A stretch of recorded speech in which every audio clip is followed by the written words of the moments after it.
Your readings, Flesh Wound Horror freaks, and welcome to Flesh Wound Horror Live. I am Flesh Wound Dan, joined by producer Todd. Good evening. Pugs Dread. Namaste. And Mike Kruger. Welcome to prime time, bitch. So we have a lot of really cool reviews tonight, and I'm eager to talk about. I will say probably a longer than normal spoiler talk segment tonight. So if you've already watched some of these films, be sure to hang around for that. But before we get into that, how are you gentlemen doing tonight? Doing good. That new intro looks nice, Todd. I was going to say too. Of course, Dan doesn't put it over. Because I did not see it because I was organizing my notes. So I'm sure it organizing. was Yeah. Well, Herbert West made a cameo, and I'm super stoked. Did I see Roy there too? My boy Roy. He's always kind of been there. Oh, wait. Sorry. I got to figure out which clip. In that order, though. Yeah, I think you. There might be an edit. Yeah. Yeah, you changed them up a little bit. Without I did. telling us. Yeah. Well, if you notice, we have our new background too. Finally, because I remembered. I did not, but fuck yeah. All right, Nice. so We're in the upside down. I was okay. Hello, come back to me. I do have some news bit I was gonna talk about. So what up, y'all? Yeah, one of the news. I mean, shit. There's a news bit I could talk about right now. Fucking Chris Jericho got announced for fucking Terrifier 2, dude. That's fucking awesome. We're gonna get a code breaker to art at some point. No, you're gonna get the Judas effect. No, You'll knock his head off. See, I would pop if he went for the code breaker and Art just grabs his legs and stabs him in the knee like 3 times. That he's just fucked. Man, that runtime. Oh, that is ridiculous. I didn't see the runtime. what No, is it's like 2.5 hours long. It's That's long. that's insane. That? What the movie did it fuck up though? Too. It also look at Orphan Killer 2, or don't actually, or I Spit on Your Grave too. Yeah, don't. I still have been too scared to watch all of Orphan Killer 2. Like, I love Orphan Killer. Literally, is one of my favorite modern. I got slashers. mixed up for a second. I thought you were talking about the orphan. I was like, Oh what? no. Orphan Killer. Yeah, I got you. Orphan Killer. Now, if he would have showed up in this one, right. Oh, Team up. five fucking stars, dude. Dude, Marcus Miller and fucking Esther teaming up to killing a bunch of pieces of shit.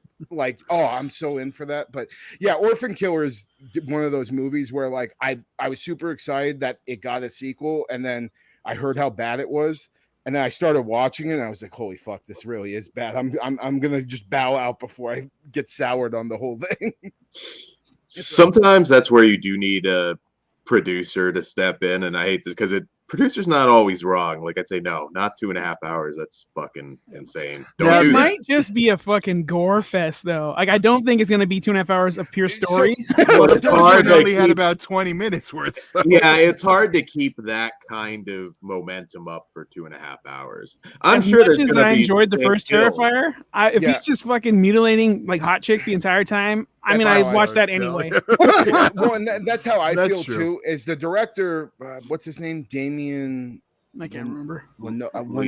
I forget what his last name is. Sorry, you're the shit. But he has recently said that like there isn't a like this runtime is big, but there's a lot in this movie, so there's not a lot of fat in there. From what he's saying, I've heard that before, but I will be the judge when it comes out. But So it's gonna have all the plot missing from the first one. There you go. Uncle Creepy is one of the producers. I trust him, so I'll wait to judge it fully. Yeah, Disgusting too. We'll definitely have a review for that during Halloween season. Dread but, Central. Sorry. Yeah, there you go. I'm curious that there's not. I didn't too see the many- runtime though. That did kind of bum me out, but Yeah. I'm here for it. All right. Speaking of being bummed out, we had some bright news on the Warner Brothers Horizon today. Oh, okay. That we're actually going to get Evil Dead Rises theatrically now, and also for me, House Party. I'm like the only one who cares. But did you hear about the other news, Pugs? No. About the Batgirl, what are they calling them? Funeral screenings? They're having on the Warner Brothers lot for people who worked on it. Really? I thought they deleted all the fucking files. They deleted all the footage on the hard drive where they were trying to get it from. Oh, But good. Yeah. So All right. I'm trying to see. Pugs, Yeah. Pugs You is know. just thinking like, whose dick do I have to suck to get on that? I'm lot? trying to think. I know some people on the Warner Brothers lot, but I don't know if they have access to that because no one I know worked on that fucking movie. I'm gonna try. I'm not I'll allowed on try. that lot. But We can storm it. We'll treat it like January 6th. this would be your January. Yeah, give me a shaman bullshit. Hey, That's it's gonna Warner piss Brothers, fans off even more though, because that does feel like kind of an elite thing. Like you just like I mean, they did work on it. They do have more of a right to it than I do. But It's not gonna just be them. well, yeah, they have family and friends. Like me, I'm gonna try. They're gonna have like Kevin Smith get his fat ass yeah, over there to see it. He's in house. Like, yeah, he's a big deal. It's also screenings, not screening, so they're probably going to do a few. So I'm gonna rush the lot. Fuck it. all you need is the stage number. Man, you gotta think somebody's gonna put like some sort of eyeglass cam or something. Google. What's those Google glasses? Yeah, Google. Yes, I mean, there's no. I don't know way. though. The thing with those screenings are they know to look for those. Yeah, like if they use the They're pretty stage screening, and they're probably that they do with screenings. They will check and they'll do all that for that reason. Yeah. Got Brian Singer there checking the bee holes. So I'm sorry you didn't know this, Pugs. I know you're. No, I'm okay. Well, no. I was butthurt yesterday, so I'm kind of staying away from it. All right, so do what you can. Get yourself in. Yeah. I'm a little disappointed. Oh, go ahead, Todd. Sorry. I was going to say avoid signing that NDR. Do not resuscitate.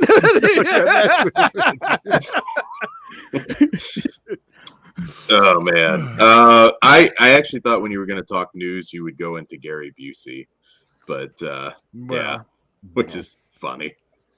That they found him on a. Is it true Jesus, they found him on how a insensitive. Well, I meant the last news where they found him like on a park bench with his pants down around his ankles or something. They didn't find him. He was just chilling, smoking a cigar, and the boy's out. Until I get more facts, I'm with Busey. Fuck that bitch. It was probably in Venice, and no one batted an eye. Just some TMZ took a photo. Because honestly, he'd be the most normal person there. He blends in. He's the Wrangler. Nick Nolte looks like shit. Damn it. Yeah. Well, what do we got tonight? First up, since we bullshitted enough, I think. Enough bullshit. Yeah, let's get into it because we got a lot of movies tonight, and I think they're all. I'm very curious. So our first one is Orphan First Kill, the prequel to the original movie from director William Brent Bell.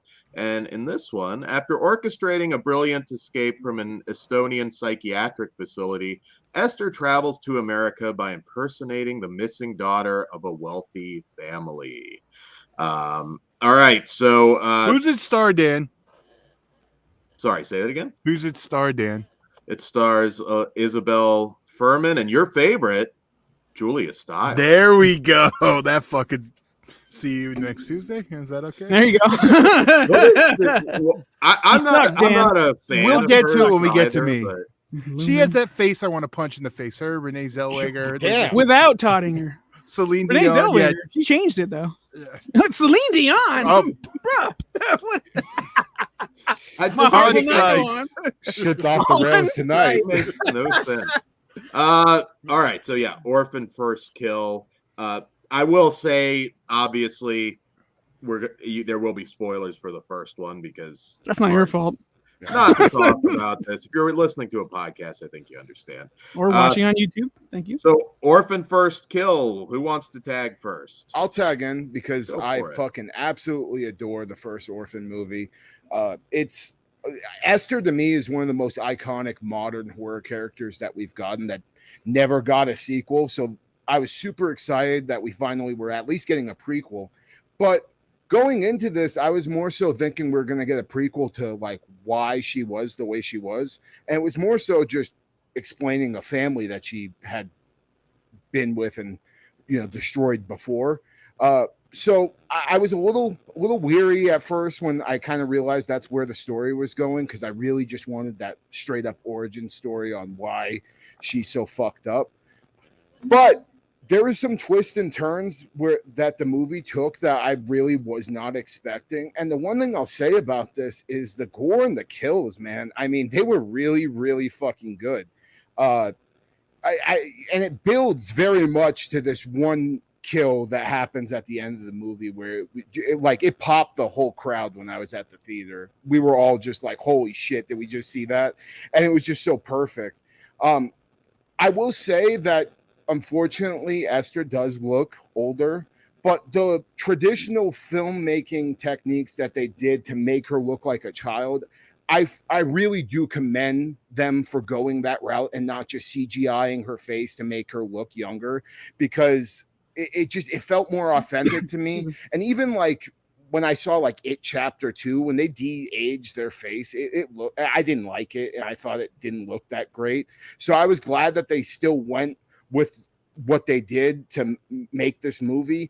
But at the same time, the one thing I'll say is, even though I really enjoyed the movie, and it's honestly probably up there with one of my favorites I've seen this year, I really wish we just would have got more sequels when the time was right, and like things would have been perfect where she was the right age. Because Esther easily, I feel like if this movie was made in the 80s, she could have been a very, very iconic horror slasher icon type thing. And maybe we can still get that. I'm fine with getting more sequels if we ever do, with, you know, the techniques that they used in this movie.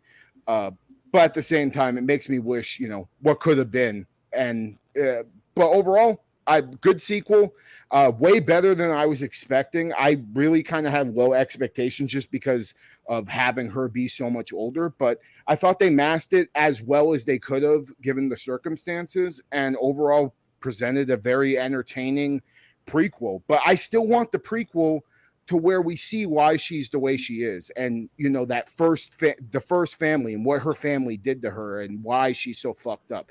I need that origin story still. So I hope we do eventually get it. Maybe we'll get another prequel to this prequel or something like that. But regardless, anything with Esther, I'm still going to watch, and this lived up to most of my expectations. I mean, it's not perfect and it's not on the same level as the first movie for me, but it's a goddamn good sequel and something that I'm going to rewatch for many years to come still. And I'm glad that like now I have more than one orphan movie to watch when I do want to rewatch that, you know, franchise. Along with the Orphan Killer. Well, I'm going to jump in and go in second. I feel like I have a weird one on this one. Okay. I've watched it twice. Once at theater, once at home, right? I did, yes. And I have some problems with it, and I'm not as positive as Kruger, because a lot of the time I felt like I was watching Clifford starring in the John Bonet movie. And I did say that was a bad thing. We need an amusement park. And then also a little bit of Colin Robinson's What We Do in the Shadows season 4. So it was a bit, but I like this story. And I will tell you, Dan, this is the big breaking news out of this. I don't want to punch Julia Stiles in the face anymore. She's kind of hot. I'm not going to go that far, Kruger. I'm just saying, dog. But I don't want to punch her in the face anymore. I'm kind of like, okay. Michelle Rodriguez had a similar moment with me too. So I don't want to punch her in the face. Oh my God. She can fuck you up. Michelle Rodriguez. Let's just say Shut that. Up, Shut up, Clint Eastwood. Just we're not. I don't think I could take Michelle Rodriguez. But you could take. At least that'll be okay. Anyway, they live style brawl at the very least. But I did really like it. But I think a lot of it is for the wrong reasons, because there was a lot of camp in it, which I love. Mm-hmm. So I didn't see it as straightforward as you, Kruger. I had a good time with it. But I think there's a lot to be laughed at. Well, there's not like. Don't get me wrong. There's some ridiculousness in this movie that I wasn't expecting, but like it almost made me feel like, okay, well, this makes sense now because it like works so well with the story that we got in the first movie, I guess. Yeah. Part of the problem with it is it's like you have to be ready to play along. Yeah, for sure. It's for wrestling fans that'll be easy, but I mean you have to be in on or like a magic show.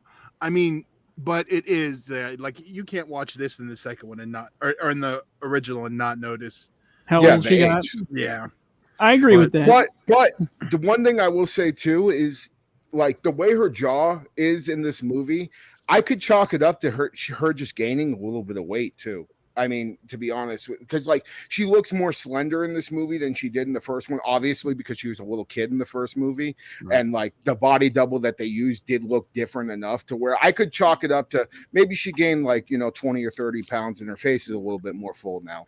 I mean, you gotta, but I do agree with you. You got to be able to play make believe. And a lot of it is the technical stuff got me too. Like the body double when they cut back and forth isn't very seamless. No. And they would just played like child's play too to me.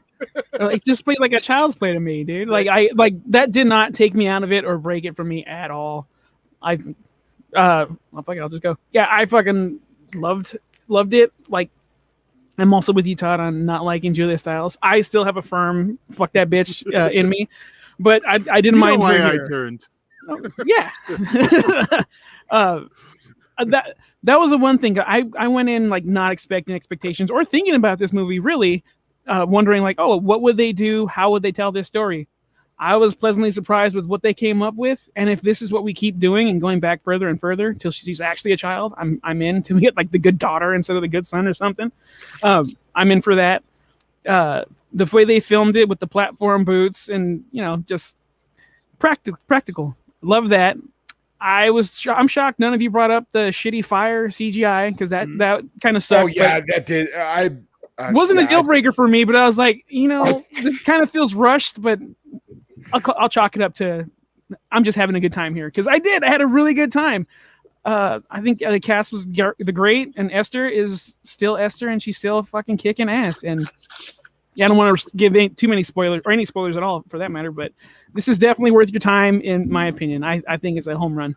Before Dan goes, I do have a question for Kruger. The movie you want though would have no killing, which literally this is like we see her first kill in this, so she'd just be robbing people. What do you mean? What do you mean? No, this is when she's an orphan. That's her first kill. When she's at home, she's not really an orphan because her parents are still there. Kill count starts over. Yeah. Okay. If we go that way, even though that's. I mean, it's technically not her first. It's not her first kill. I mean, you hear more in the story. Well, no, when they talk about her past, she just robbed the families. No, I'm pretty sure she said she. That's how she got caught. We don't know for sure. She could have a bunch of like an unnamed body count. And that's a spoiler. Never mind. Okay, which we will have later on this one. All right, brace for Dan. Okay, so a little bit of background first, that because this is interesting. When they announced this initially, I thought it was a sequel, but prequel. Orphan came out in 2009. Always, I mean, that's kind of that period where it felt like a lot of movies just kind of came and went. They bled together, at least for me. And I thought it was very odd when they announced this, but Orphan definitely gained a cult following over the years. I think it did better actually than I remembered it doing, because I don't remember a lot of talk initially after it first came out. Real quick, but, it's worth mentioning. I did watch The Orphan for the first time right before seeing it, so I don't have that long connection like Kruger or anyone else for that matter. Yeah, and so I mean, I was a little bit shocked, but then it seemed when they announced it, I was like, oh wow, this has a lot more fans than I thought it had. But anyways, getting into this prequel, hold on, Dan. Indie Phantom, The Curious Case of the Orphan Button. That's pretty funny. Getting into this prequel, so I was okay with the use of the body doubles, forced perspective makeup. I think they did a pretty good job, because I was wondering how they were going to do this as well. I was okay with all that. I thought it worked. Yeah, you can tell a little bit here and there, but I didn't have any technical issues with it. I think they did a good job of that. And Isabel Fuhrman is a fantastic actress. I still sort of feel like I hope she gets that big role that she can kind of not just be the girl from Orphan. Yeah, Because I think she's capable of getting something really, really meaty and having a hell of a career outside of the franchise. She was in Escape Room Tournament of Champions. Also. Yeah, she's been getting gigs. I think she's still looking for that like breakout role though. All right, so I think she found it. That's all I'm saying. So this one, this movie's fucking stupid. There he is. It's no way. It's not all bad. It is dumb fun, but this one's really fucking dumb. The storyline is just ridiculous from beginning to end. I was a little bit concerned initially because, you know, you already know the reveal from the first film, so I was like, I wonder how they're going to make this interesting. And there is a turn at one point that, you know, kind of works, doesn't really all add up with the story, and I will have more complaints and spoilers, but I mean, from the very beginning, this is like the shittiest psych ward I think I've ever seen. There's like non-existent Estonian, non-existent security. Same difference. You know, they seem to be selective when they want to turn her into the Terminator, where she can bludgeon a grown man's head against the wall. I knew that was coming. God damn it. How is the crazy candy lady not in a padded cell? There's so many little things. There's also things where they don't have the same practice and standards as we do here. Leaving stuff around that she can get caught. There is something in particular, which I will talk because it is a spoiler, that could have been done at the beginning and saved certain characters an awful lot of trouble. It would be a logical thing to do. From beginning to end, this is just a really stupid movie. Now, it is fun because Isabel Fuhrman is so good. There's one scene where, not giving anything away, but I think she just goes, "Mommy," like that did make me laugh. And it does have a camp value. I think they should have just honestly played it up more because it is such just a stupid script that I think they could have just had more fun with it. I don't know. This is another one I just don't quite get the love right now. I thought you mentioned The Fire already. I thought that looked really just bad. And yeah, this one just didn't work for me at all. But I wasn't bored by it. And Julia Stiles was really good. She was perfect for this role. Again, we'll talk a little bit more about that. Playing a CUNT, yes, I get it. She was born to play. I've always thought she was just very plain. Blah. Yeah, she's not like a bad actress. She just she is. I mean, not to the she's an extra, dude. Yeah, I don't know why she had the career she had. I will say that's a little bit because she was a plain Jane and she was in that Save the Last Dance, so she was not threatening to the other girls, so that made her a thing. Yeah, I don't know. I don't get why she was a thing. I'm just guessing. That's my theory. I don't know. Correct me in the chat. Fuck her forever for Dexter season 5. I knew Dexter was coming up. That was a bad. Enough. That was going to be a rough role for anybody though, because I don't care. She got it. Fuck her forever. Was just dumb at that point. But as far as like the gore goes, I don't know. I wouldn't really pitch this as like some great slasher to anybody either. I mean, I don't know if there was a big highlight for me. One kill alone, motherfucker. After I saw that, I wish I could talk. We'll get there, but there's. Yeah, I'm not even sure which one you're talking about, to be honest. Oh, well, you should be. Yeah, I mean, me along with probably like the 25 other people in the theater all went, "Holy fucking shit!" when that shit happened. So like, it was Simpson Bush. And it was a cool like. It's just one of those things where like I haven't had a kill be that like have that organic crowd reaction like that in a very long time. So like it kind of added more, you know. I think that's the difference for the level of entertainment we got because we both saw it theatrically. Mm-hmm. So that adds a layer. I saw it at home and it's still fun as fuck. Yeah, well, Dan would have found something even more to be annoyed with. But I don't agree with anything. I don't disagree with anything you said, Dan. But Yeah, you know what I mean? Like, stupid. the twist does not quite add up. Yes, it does. I rewatched it, Dan, and there's nothing that doesn't make that work. And that's the main reason. We'll talk about that's the that main in reason I spoilers. wanted to rewatch it, was to make sure everything lines up. Yeah. Okay, there's a big one that could have avoided a lot. But... We'll get to that. Avoided a lot is not the same as making it not work. Well, yeah. Here's my thing. Okay, we just recently did Psycho, the franchise show, right? Yes. I do not think that anything that we got in this movie was any less ridiculous than some of the shit we get in Psycho 2. Some of the shit we get in Psycho 2 or 3 or fucking any of the sequels, let's be honest.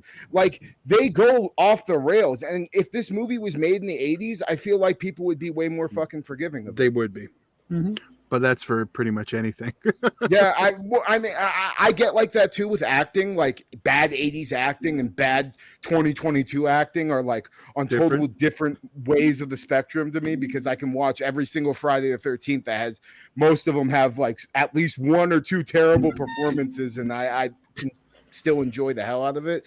But it just, man, it felt, I don't know. Maybe the sequel also just kind of felt 80s to me, just because of how ridiculous certain things were. Oops. I didn't mean to do that, Dad. Oh, how do I do that? Well, you should have said that. Don't look at the chat. I didn't mean to do we're that. having some technical difficulties. That is funny. But, how do I undo it? I don't know. Fuck him. He's on timeout. Sorry. At this point, now that we've silenced Dan, I didn't mean to do it. why don't we rate this in the? What was Dan redone? Oh yeah. Yeah. Most of my stuff is going to be spoiler centric towards the end. So yeah, I don't know. It's just another indie fandom. weird... It felt totally 80s.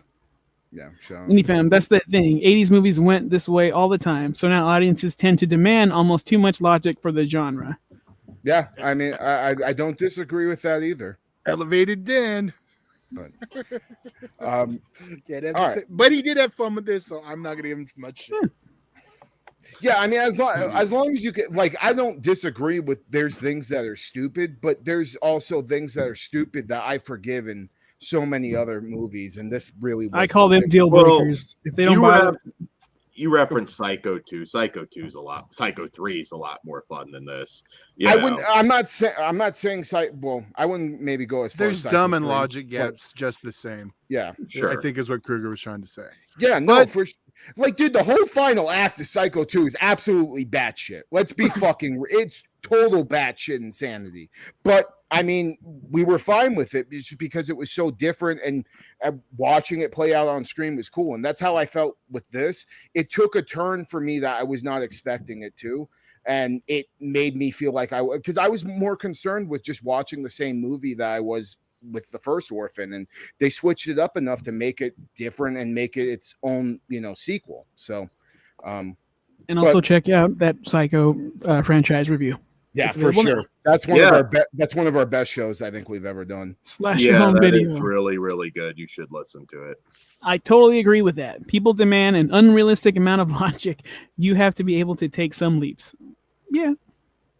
This is unrealistic amount of logic. That's a funny combination of words. It's also hilarious coming from Dan too.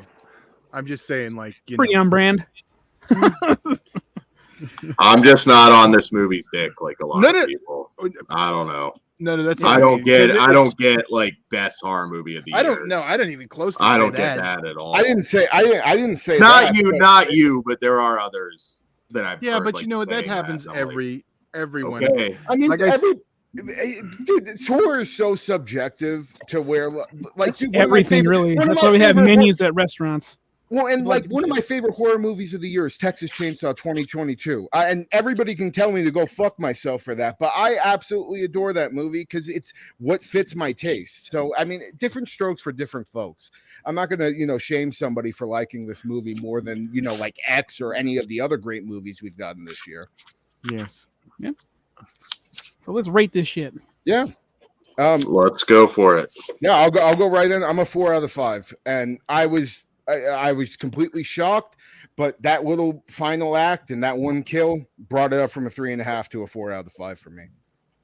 I had too good of a time. I am a 4.5 out of 5. Indie Phantom. Look for way more logic, and Halloween ends in a few weeks. Can't wait for the reviews. Dan, what are you giving it?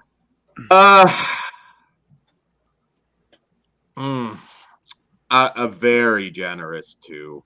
This movie's nothing special, and it's no Psycho 2. Or 3 or 4.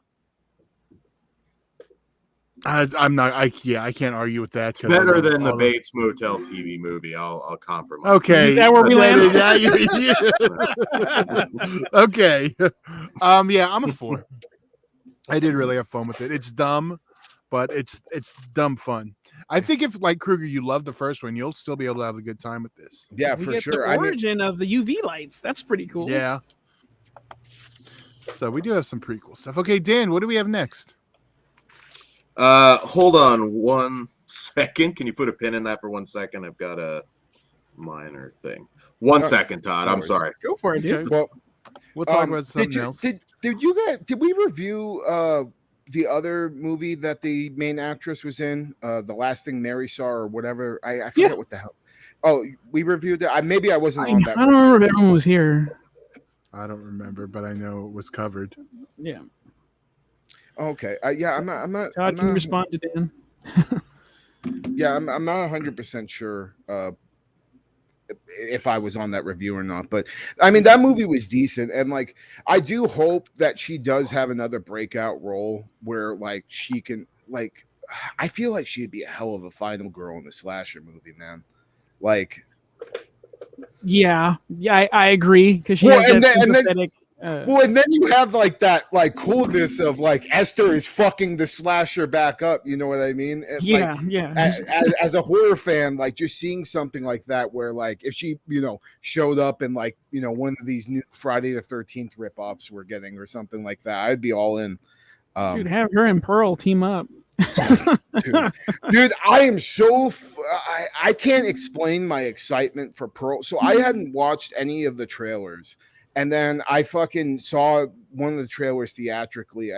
Maybe it was like during Bodies. Yeah. And I literally shit my pants. I was just like, this looks like this looks like the movie that I've always wanted. Because I've always wanted like a really interesting slasher from like that time period of the 30s. And or maybe it's even farther back. Maybe it's like 1918 or whatever when it takes place, but it just everything looks cool. It looks like they're upping the gore factor for sure. Like even the little things that they showed in the trailer, I was like, okay, well this is gonna fix like most of my problems I had with X, which was that like some of the kills weren't like the greatest. And I'm Pearl is probably my most anticipated movie of the year that's left so far. Do we have a release date for that? Yes, September 16th. No shit. All right. I get to see it the day before I leave town, so we're gonna figure that one out. The Wednesday, I guess. I don't. Yeah. So I believe Idris Elba is about to enter the building. Yes. Me and Dan are gonna talk real quick before we move on. Sorry about that. My dog knocked over a wax burner, and shit! You doing wax now, Dan? No. He didn't get any wax on him, so. Yeah, it'll wait. That was a drug reference, Dan, that went over your head. Okay. I'm not a druggie. I don't know. What are you talking shit on druggies now? I'm not a druggie. I didn't say anything bad. I said I'm not a druggie. I don't know their drug references. But anyways, yes, I was a little bit concerned because I knew what he knocked over, and I thought I'd have a wax-filled dog, which would have probably meant me not doing this show. House of Wax remake in your house. Show Norman what's up, new taxidermy. But anyways, he's okay. He's fine. He's fine. Right. He didn't get any on him. I heard it and I was like, oh, son of a bitch. It's what it is. All right. So sorry, guys. On to our next. Dan's allowed in the chat again. There we go. On to our next movie, which is a theatrical release. Beast from director Baltazar Kormakur. And in this one, a father and his 2 teenage daughters find themselves hunted by a massive rogue lion intent on proving that the savannah has but one apex predator. All right, so Beast is Idris Elba fighting a lion. It is the most straightforward movie you'll ever see. Very by the numbers. Not a bad thing. Just there's no shocks in this film. It was obviously made for an international audience. Yeah, it's. No, go ahead, Todd. No. I was gonna say. I mean, these pictures do well overseas. Oh yeah, definitely. Reminded me of a movie called Prey with Peter Weller, which had a very similar storyline. He was like the older dad out there, but it was more the mom and her kids dealing with the lion. So very, very similar to that. If you've seen that movie, Little Cujo. Park. There's another one called Burning Bright that a lot of people accuse Crawl of ripping off, with a tiger trapped in a house with the family during a hurricane. Ben just talked about that in our Discord the other day. Shit. When somebody was asking like, hey, if you liked Beast, what other movies would you suggest? That's one of the ones that came up. Oh, okay. Yeah, definitely. Ben Grimm, line effects look way better than Prey. LOL. There was a found footage movie too, where like a family on the African safari got attacked by a bunch of wild animals. That came out around like 2007-ish. That was actually pretty decent too. So that's what I was thinking about when I saw the trailer for this. Yeah. This is, like I said, this is just comfort food. If you like man versus nature kind of movies, it will work for you. There's a lot of like dumb character decisions all over the place, certain things that could have been avoided, handled better, etc. I also got a strong vibe that they cut some stuff out of this. I kind of had a feeling there was more stuff that they might have explored with the Charlton Copley character and Idris Elba. I just got vibes all over this one that this was edited down, but it works. I mean, there are some really stupid moments as far as Idris Elba fighting with a lion hand to hand a little but bit. It was okay because he was a man. Well, and but I'm just gonna put myself on mute. I'm gonna say that's like a 5-second difference. You're ripped apart immediately. Didn't you like the Megan Fox lion movie? It's different. Yeah, like he's like literally like fucking putting these hands up to it. I mean, again, I'm not holding much against this. This is just a very. It did go. Movie. It goes a little bit more Sci-Fi Channel at that point. I will give them props though for doing the old school. Like, there's a part she's wearing the Jurassic Park shirt. Yeah, it's kind of like this is real, not like that bullshit Jurassic Park, going back to the stuff Raimi and all them used to do. So I thought that was funny. Yeah, I had fun with this, but I like these kinds of movies. They're just it was a dumb animals attack movie on the big screen. Like, if any other actor would have been the lead, this would not have been theatrical. I've said it. Idris Elba. I love him. I'm probably one of the best actors with not the greatest resume. I mean, he's done good work, but there's a lot of like turds that he's starred in. He's fucking fantastic. He's also really cool in person because he's not always nice. I like that. He's like, I don't want to be bothered. Please leave me alone. He could have saved James Bond for me. I really think Daniel Craig should have stepped aside. He's a little old now for it. It's not going to happen, but I think Elba Luther, man. Did you ever watch Luther? I watched the first season of that, and I need to finish it. He's just Black Batman without the costume. It fucking rocks. Oh, he's awesome. Idris Elba is amazing. But yeah, Brian Trash also throws out Roar. Well, those are very realistic lions for sure, because they are. But yeah, so also Ghost in the Darkness, and there's other lion type stuff out there. But yeah, I don't have a whole lot to break down with this. If this looks like a movie that you will enjoy, you probably will.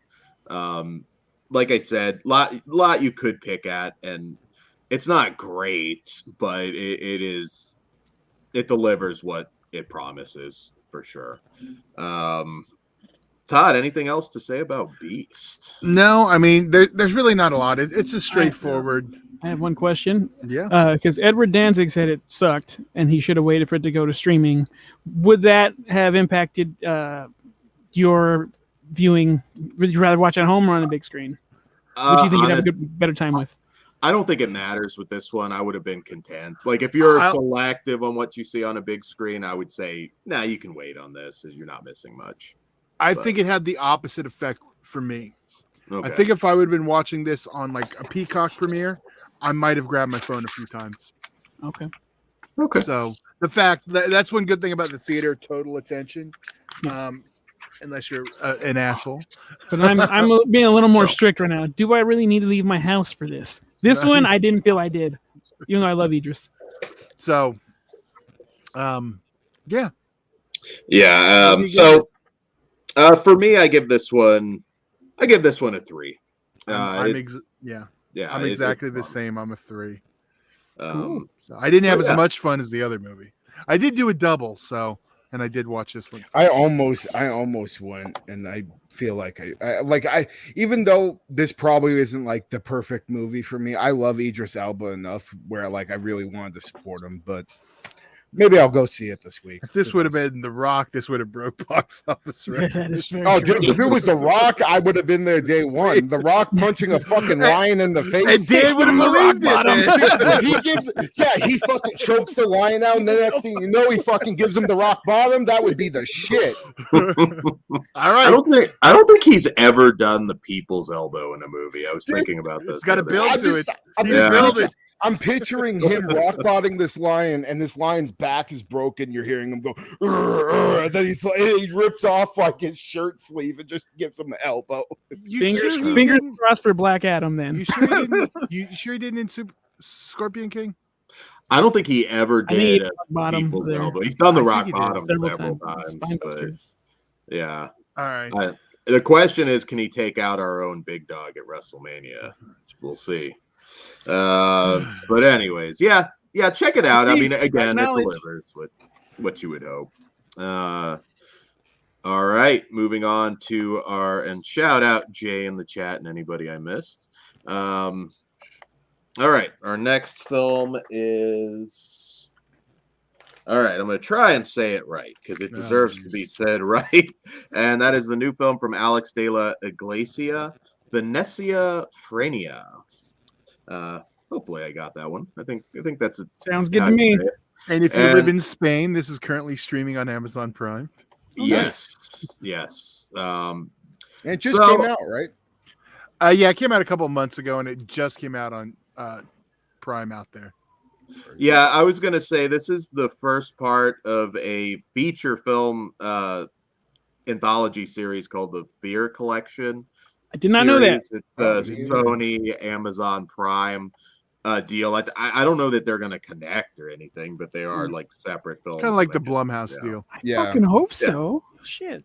Yeah, well, hopefully better than that. We'll see. Can't be hard. So, Veneciafrenia.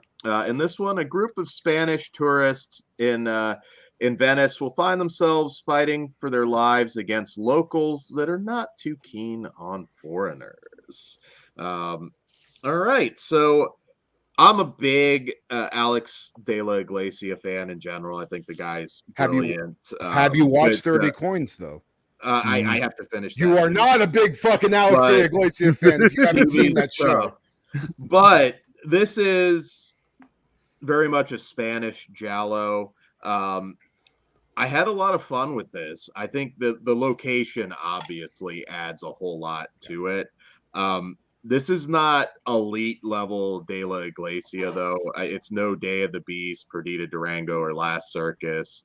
This is a little bit lower on that filmography for me. It's a beautiful looking film. Obviously, the location adds a whole lot. In a lot of ways, it's pretty standard in terms of the characters. Some of the acting's just so-so. But I had a fucking blast with it. Having said all that, I think the one character, Rigoletto, the jester character, I thought very charismatic, has some strong moments on the water taxi, and it delivers on the kills for sure. There's some really gory kills, a lot of dark humor. At one point, actually, rarely talk music, but D'Antwoord was on the soundtrack. Big fan of them. And yeah, De La Iglesia can do no wrong for me, but I'm not going to lie and say that this is like some awesome masterpiece, because it is not.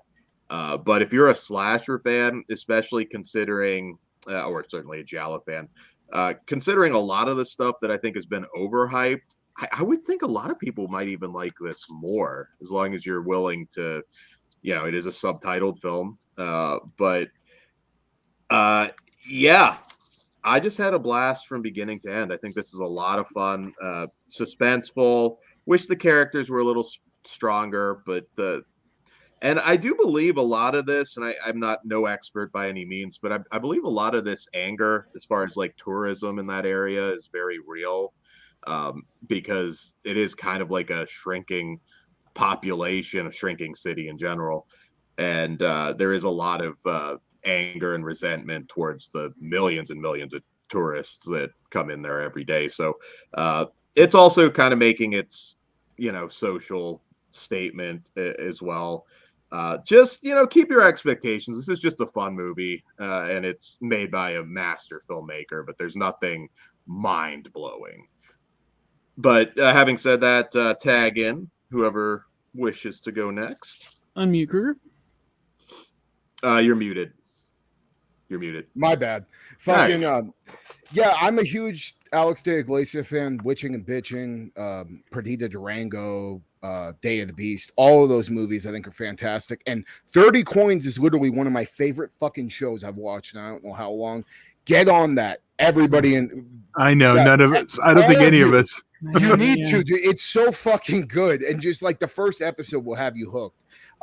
And with all that, I had very high expectations coming in.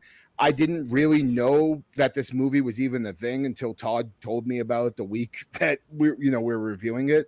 I'll say it did not live up to my expectations, but it's still like a solid movie.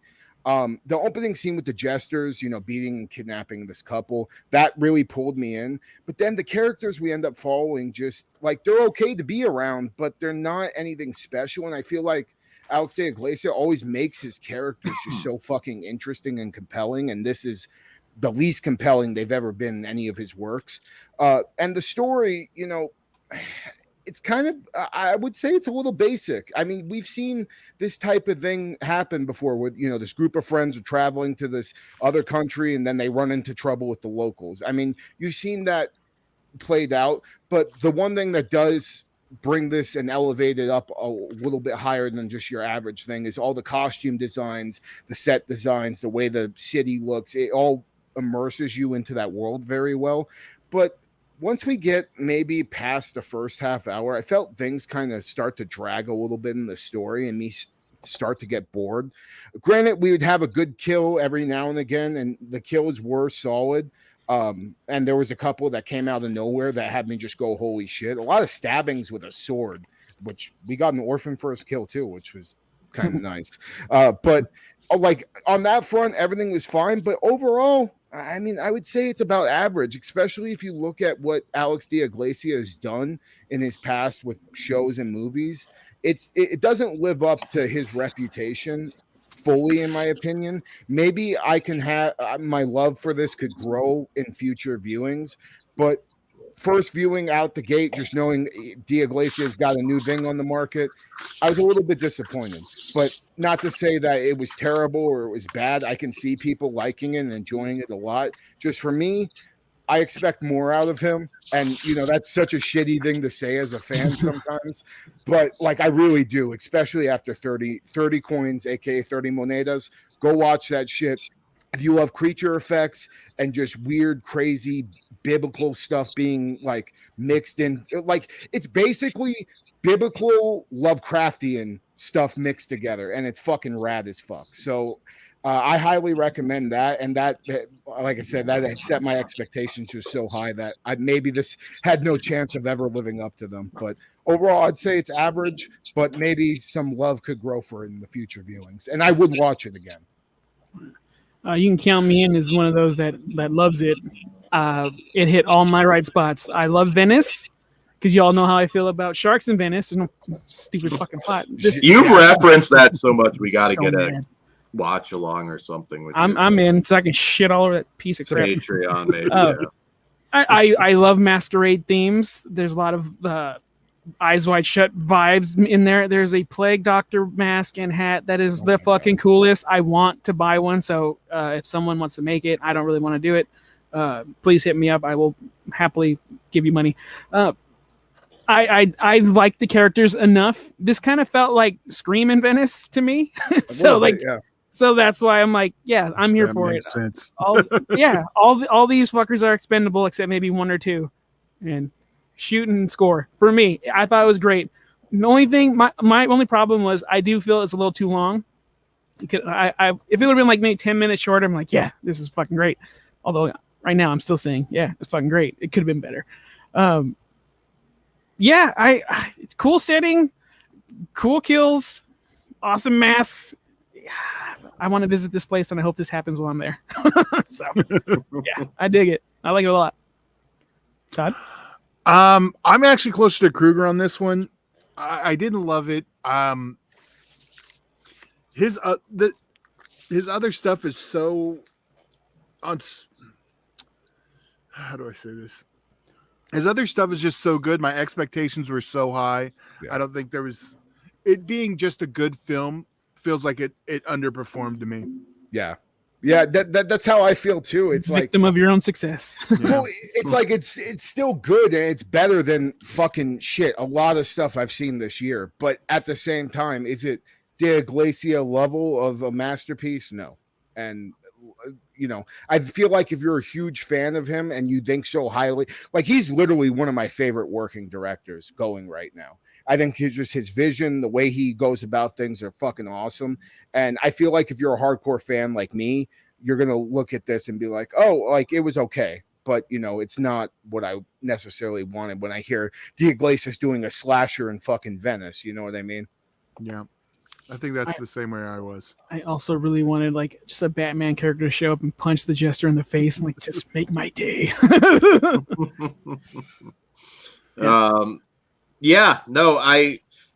I love the director, and I actually had a blast with this. I really did. Definitely one of the better, certainly near the top as far as slashers go for the last year for me. Not that it hasn't been as great for me the last probably few years in terms of slashers, but overall. But you should absolutely check this out. I know a lot of people haven't gotten to see this one yet, but hopefully it'll be more widely available soon. It's worth seeking out. It is. And if you haven't watched it, once again, and you can even get them on 4K now, Day of the Beast and Perdita Durango are amazing. And Last Circus, I think also. At a certain point, it's rough when you've got like more than a handful of Stone Cold classics on your resume. Yeah. There is an expectation issue, but if you're a Giallo fan, slasher fan, there's a lot here to love. And so one thing I didn't point out too is that little animated intro that we got was so fucking awesome, and it just like it felt so right. Like just he had like these weird deformed people showing up, these rat streets, and there's this awesome backdrop of an animated Venice. Really cool stuff there. But yeah, well, why don't we rate this one then? For me, I'm a 2.5 out of 5, but like I said, maybe some room to grow there, and I will watch it again down the line. I'm going back and forth myself. You know what? I'll go. It's a 4 out of 5 for me. Okay. I'm a 3. I am a 4. I loved it. You should definitely check it out. It's a lot of fun. Certainly, probably the best looking slasher in a very long time. Yeah. So there you go. And moving on to our next film of the evening, which I know Kruger in particular, you're very excited to talk about.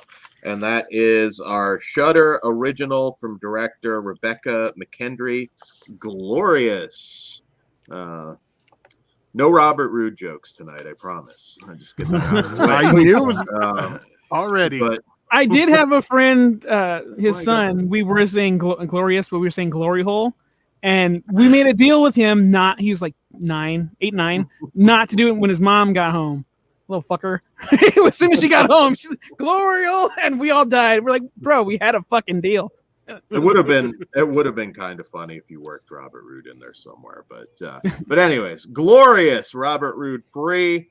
After a breakup, Wes ends up at a remote rest stop. He finds himself locked inside the bathroom with a mysterious figure speaking from an adjacent stall. Soon, Wes realizes he is involved in a situation more terrible than he could have imagined.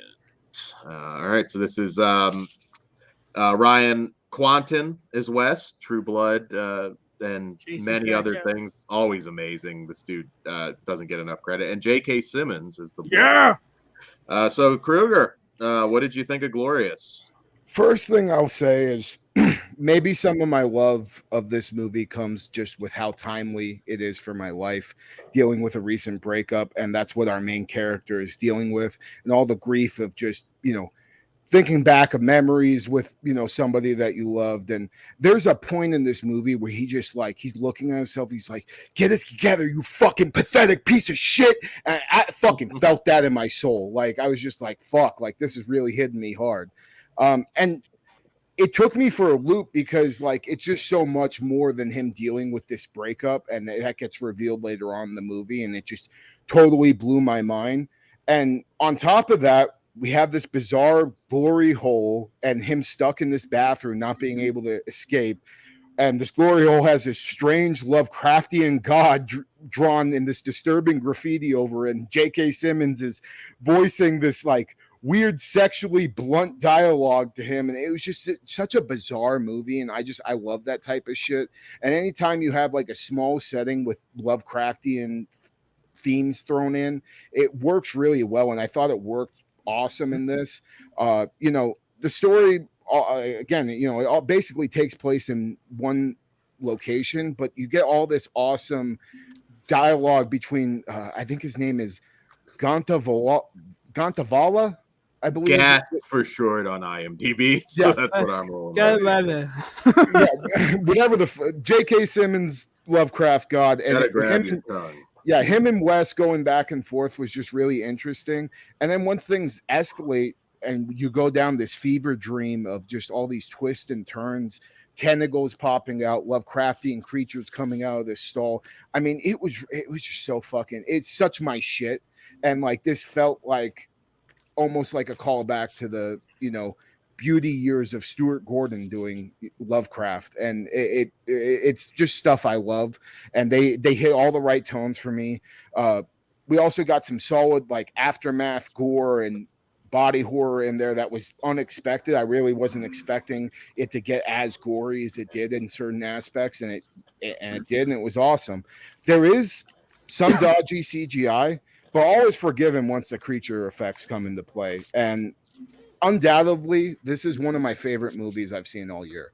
I know it's not for everybody. I've heard some people hate it, some people love it, but it's just, as a horror fan and a Lovecraft fan, this is exactly what I wanted out of this movie.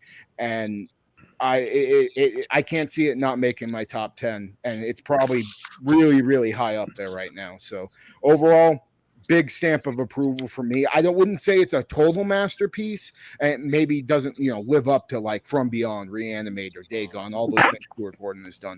But it feels like it has the same heart and the same spirit, and that's something that I can't really even say that necessarily fully with the Resonator series. It feels like that same tone, but this felt more like what Stuart Gordon would have did back in the 80s. That is a high compliment. I've had limited interactions with Rebecca McKendry, but I listened to Killer POV, Shockwaves, All the Colors in the Dark, and all of her other podcasts that she does. And so I know her well through there. This feels totally like what she would do. If it's not going to be aquatic horror, it's definitely going to be this. I think she fucking rocked it. I had so much fun with this. Did not expect to be that entertained by this story.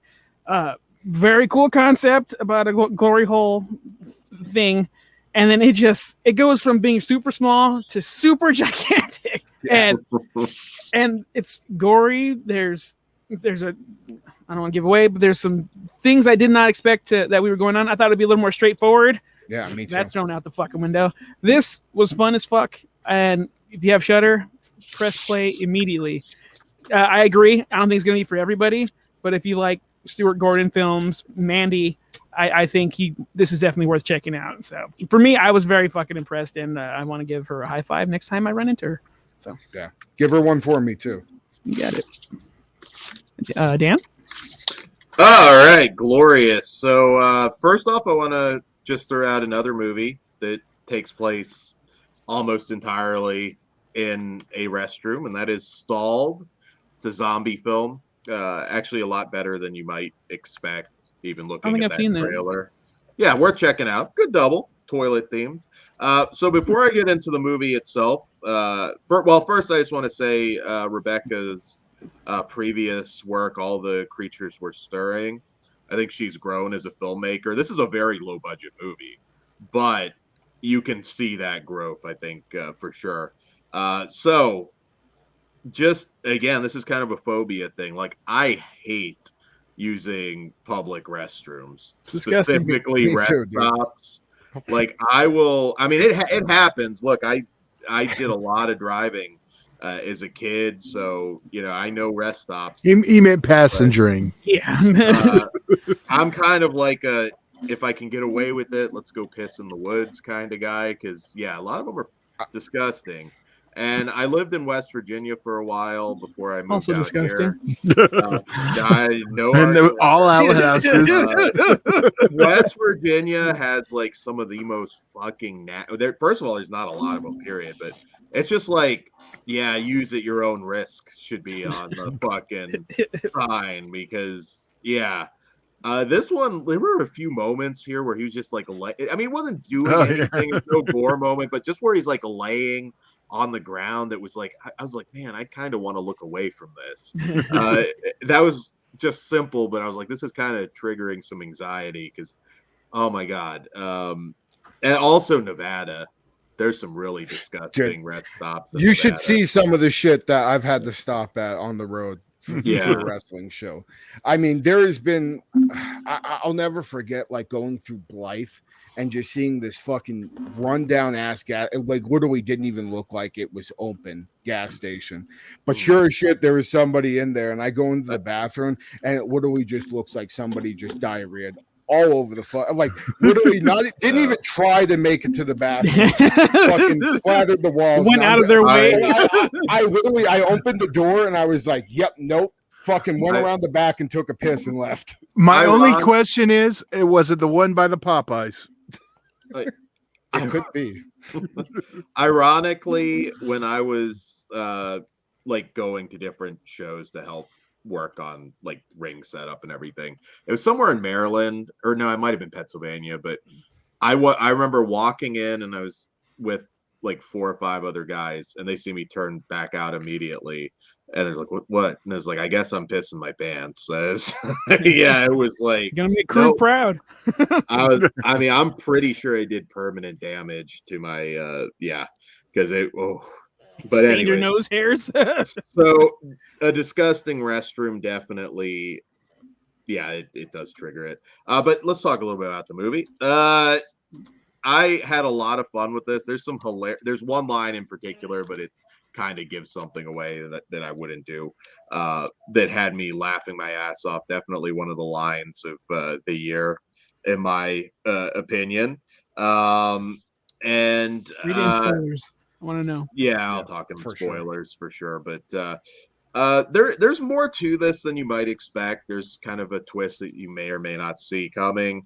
And it just works. The conversation back and forth between J.K. Simmons and Ryan Quanten, I think you couldn't have cast better.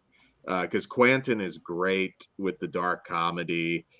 J.K. Simmons, again, just a voice, but all hail. Great performance, absolutely. It's like a very small, contained story, but at least a little bit that they were able to show, which I will say, don't go into this expecting a special effects fest, but what's there, I think they did a really, really good job with. And yeah, I think the twist in this case might like actually surprise people with, Got me off guard. The tone and everything. It has at least a couple of the most hilarious lines that I've heard in a long time, because I'm really trying hard not to give stuff away here, but yeah, it really works. And it also doesn't overstay its welcome. It's 79 minutes, tight, didn't need to be longer. Terrifier. Check it out. Yeah. You don't know yet. We don't know yet, Todd. I hope you fucking eat your words. I hope I do too, but that's a scary runtime. That'd be funny. I want 15 more minutes. I will tell you that the last 2.5 hour slasher I watched was the first time I ever met homeless Jimmy, and it was at my house. And it was called Camp Something, and it had Al Snow. It was like 2.5 hours, and it was like the longest, most uncomfortable movie watch I've ever had. I was like, I swear this shit's almost done. No, like that's we'll be talking about this one more later, but as far as like the whole, like I could see this one scaring some people away. It's like, don't know about a glory hole. I wouldn't call this a stupid movie by any means. No, it's it's like a stupid comedy. There is more going on. For me, it's a ridiculous concept, but it's done with like all the things that you want out of a Lovecraftian horror film, in my opinion. Like, and it does so well because it it doesn't just show the creature shit right away. It builds to like that unknown of what's going on in this stall, and it does all of that really well without skimping out on, hey, I want to actually see the monster. You do. And that I'm very thankful of that, because even with some like Lovecraft short films I've seen, like that's always a thing, is like, especially if it's on the budget, you don't actually see the creature because you never really get a full description of the creature in his writing either. So it makes sense to why they want to do that. But also, as a creature fan, I want to see what the fuck is behind that stall, and they gave that to me, and props to them, because they could have easily just been like, fuck no, we're gonna not show what it is and just play into the fear of the unknown, and they didn't. And I give you 2 thumbs up for that, because it's the Stuart Gordon way of doing Lovecraft, in my opinion. Did you pop for when Wes is taking a piss and J.K. Simmons has to keep pausing with his story? One of my favorite parts is when J.K. Simmons is describing the amount of semen and fecal matter that is on the thing that he's pissing and who they are coming from. That was just like, what the fuck? That's awesome. Like to know their names? Yeah. Yeah. Right. Well, why don't we rate this one then?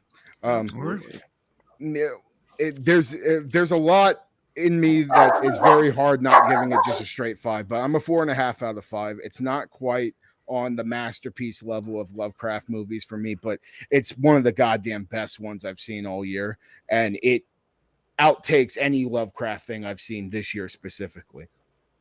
I was pretty solid before the show started. I think it bumped up a half point for me. So I am also a 4.5. Fuck yeah. Yeah. So I really enjoyed it. Dan? I am a 4 out of 5. I had an absolute blast with it. Wouldn't call it a masterpiece. Certainly not the best Lovecraftian horror film ever made. But I will buy this. I hope we get a good Blu-ray. Yeah, me too. I'd love to see some an audio commentary, maybe some interviews on this one. I'd like to know a little bit more about the process. But yeah, Rebecca McKendry took a huge step forward with the quality of this film. And I believe this was shot in Mississippi. I believe I saw at the end of it, which is kind of rare. You don't see too much shot out that way. Was it shot in quarantine? You always like to mention when it was. I just was curious because we didn't mention The Orphan made a thing to say shot during quarantine. Thank you to all the workers and stuff, which It- doesn't show yeah. on really on that one. I guess it kind of does if you think about it, because it is a smaller film, but they go to so many Yeah. places. It It's a lot feels a of- little. Yeah, they Rebecca do. McKendry has a lot of health issues, so I don't think she would have gone. She had more time to perfect like what she wanted, like maybe pre-production in quarantine, but I don't think so. Mm. So, all right, glorious. Check that out on Shudder now. So, moving on to our next film, Resurrection, which is from writer director Andrew Siemens. Excuse me? Yeah, Siemens. I know. Get it out of the way. We're children at heart. Yeah, I was gonna make one too. You just beat me to it. But anyways, so Resurrection from 2022. Margaret's life is in order. She is capable, disciplined, and successful. Everything is under control. That is until David returns, carrying with him the horrors of Margaret's past. So I'm gonna say, like, right now, we're gonna probably have a longer than normal spoiler section, particularly on this movie. And I would not give anything away. I'm tipping my hat, but I fucking love this. First of all, Rebecca Hall from Night House, amazing film. I wouldn't think it'd be possible, but she might be even better here. I think so. She is as an actress. This is performance of the year. Irregardless of genre, this would be something that I think she should get an Oscar for. There's a monologue that has to run like 6 minutes where she goes over her past with David to a coworker. It doesn't get any better. This is a master class. Were you not glued to the fucking screen? Well, and can I just interject here and say, like, fucking when she's describing that shit, more times than not, the sick fuck that I am, I'm gonna be like, I want a fucking flashback scene to see all this fucked up shit. But the amount of detail and the amount of emotion this woman, I was picturing it like the whole time, and just like I was like, I don't even fucking need to see it. Like I get it. Holy fuck, that was amazing. And that's the best kind of horror. She was able to paint that picture more than showing it would not have the same effect. And again, not to get into all that, but essentially, the basic setup for this is a very simple story. Abusive ex and really abusive ex that resurfaces and, takes her from this confident, strong woman to just devolving into a mess like she was. And High five, Todd.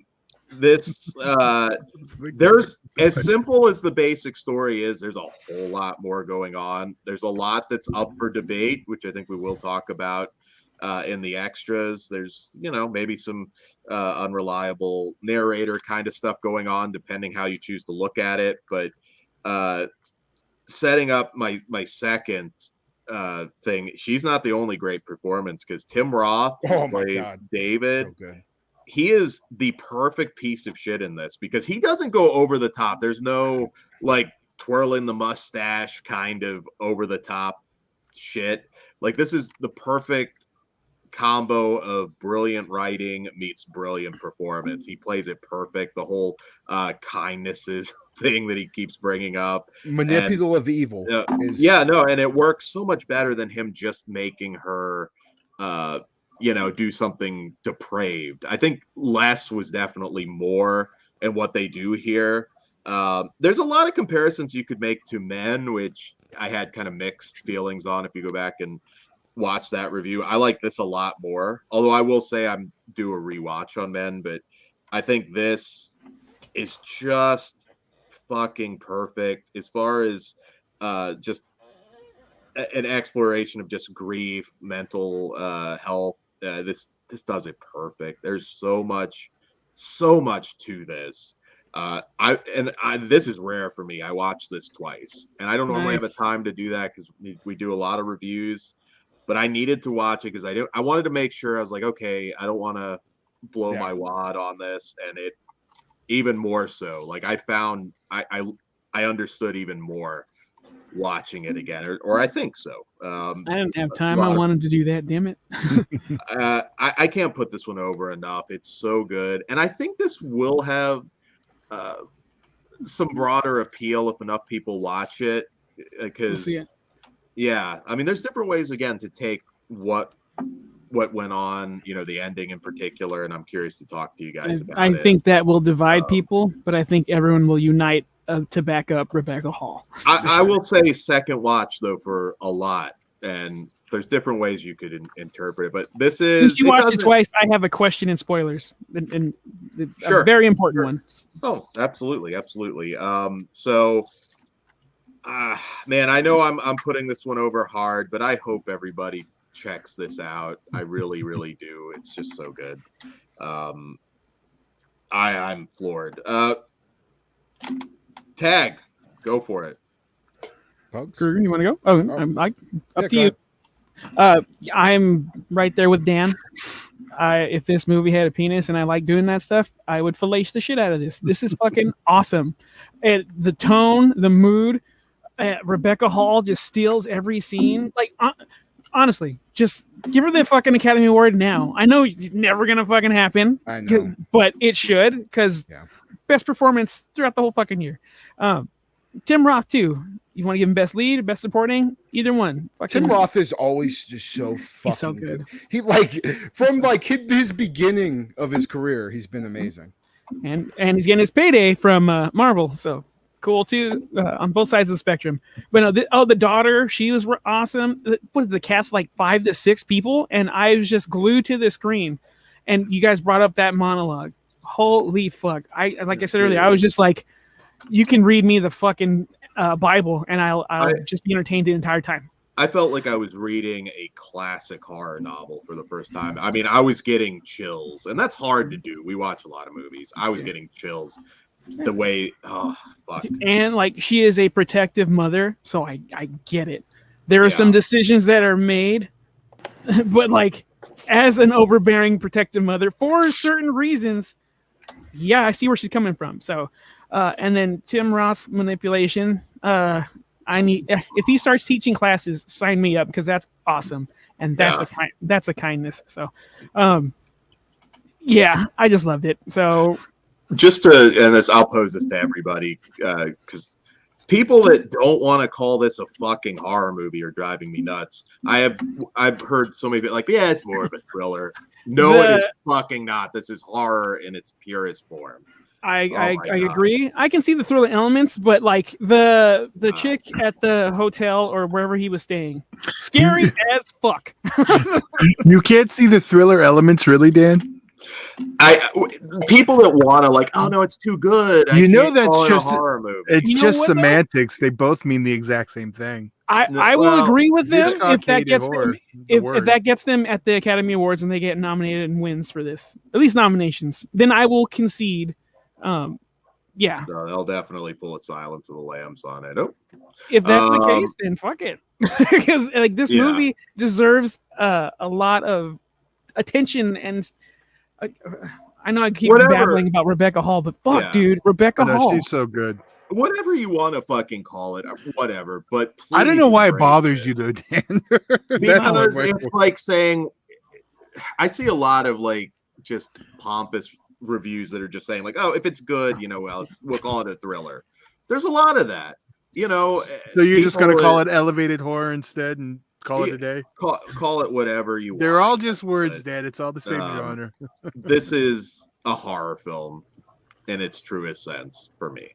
So I will call it a horror film. Again, thriller is just a word they use when they don't want to say horror. It's the same thing. Yeah, I agree. I just had that. So I don't get the problem with them wanting to. If they want to call it a thriller, fuck it. They can suck a dick and call it what they all want. Right, I forgot. Kruger, what'd you think? Yeah, man, this was just right up my alley with the certain themes that were playing out. We got some very graphic things that I like. With psychological horror movies, more times than not, I have to have at least one thing that just is super graphic and shocks me, and then I'm okay with it. Not just being a gore fest throughout. And this delivered in both aspects. When I watched the trailer, I mean, if you've seen the trailer for this movie, I'm not going to say, but a certain thing in the oven that we get in that trailer, the scene plays out in this movie just fucking beautifully, and it was shocking, awesome. Rebecca Hall truly is becoming one of the most must-see actresses in our genre, and I mean, her fucking performance, I mean, we've all put it over, but I mean, she is just so convincing. I mean, if you are somebody that deals with mental health, deals with panic attacks and stuff like that. Perfect. Yeah. I mean, it's so real and realistic the way she reacts to those things in this movie that it, like, I felt it, you know, because I fucking go through it. I've suffered panic attacks as well. That is like the perfect portrayal of like anxiety.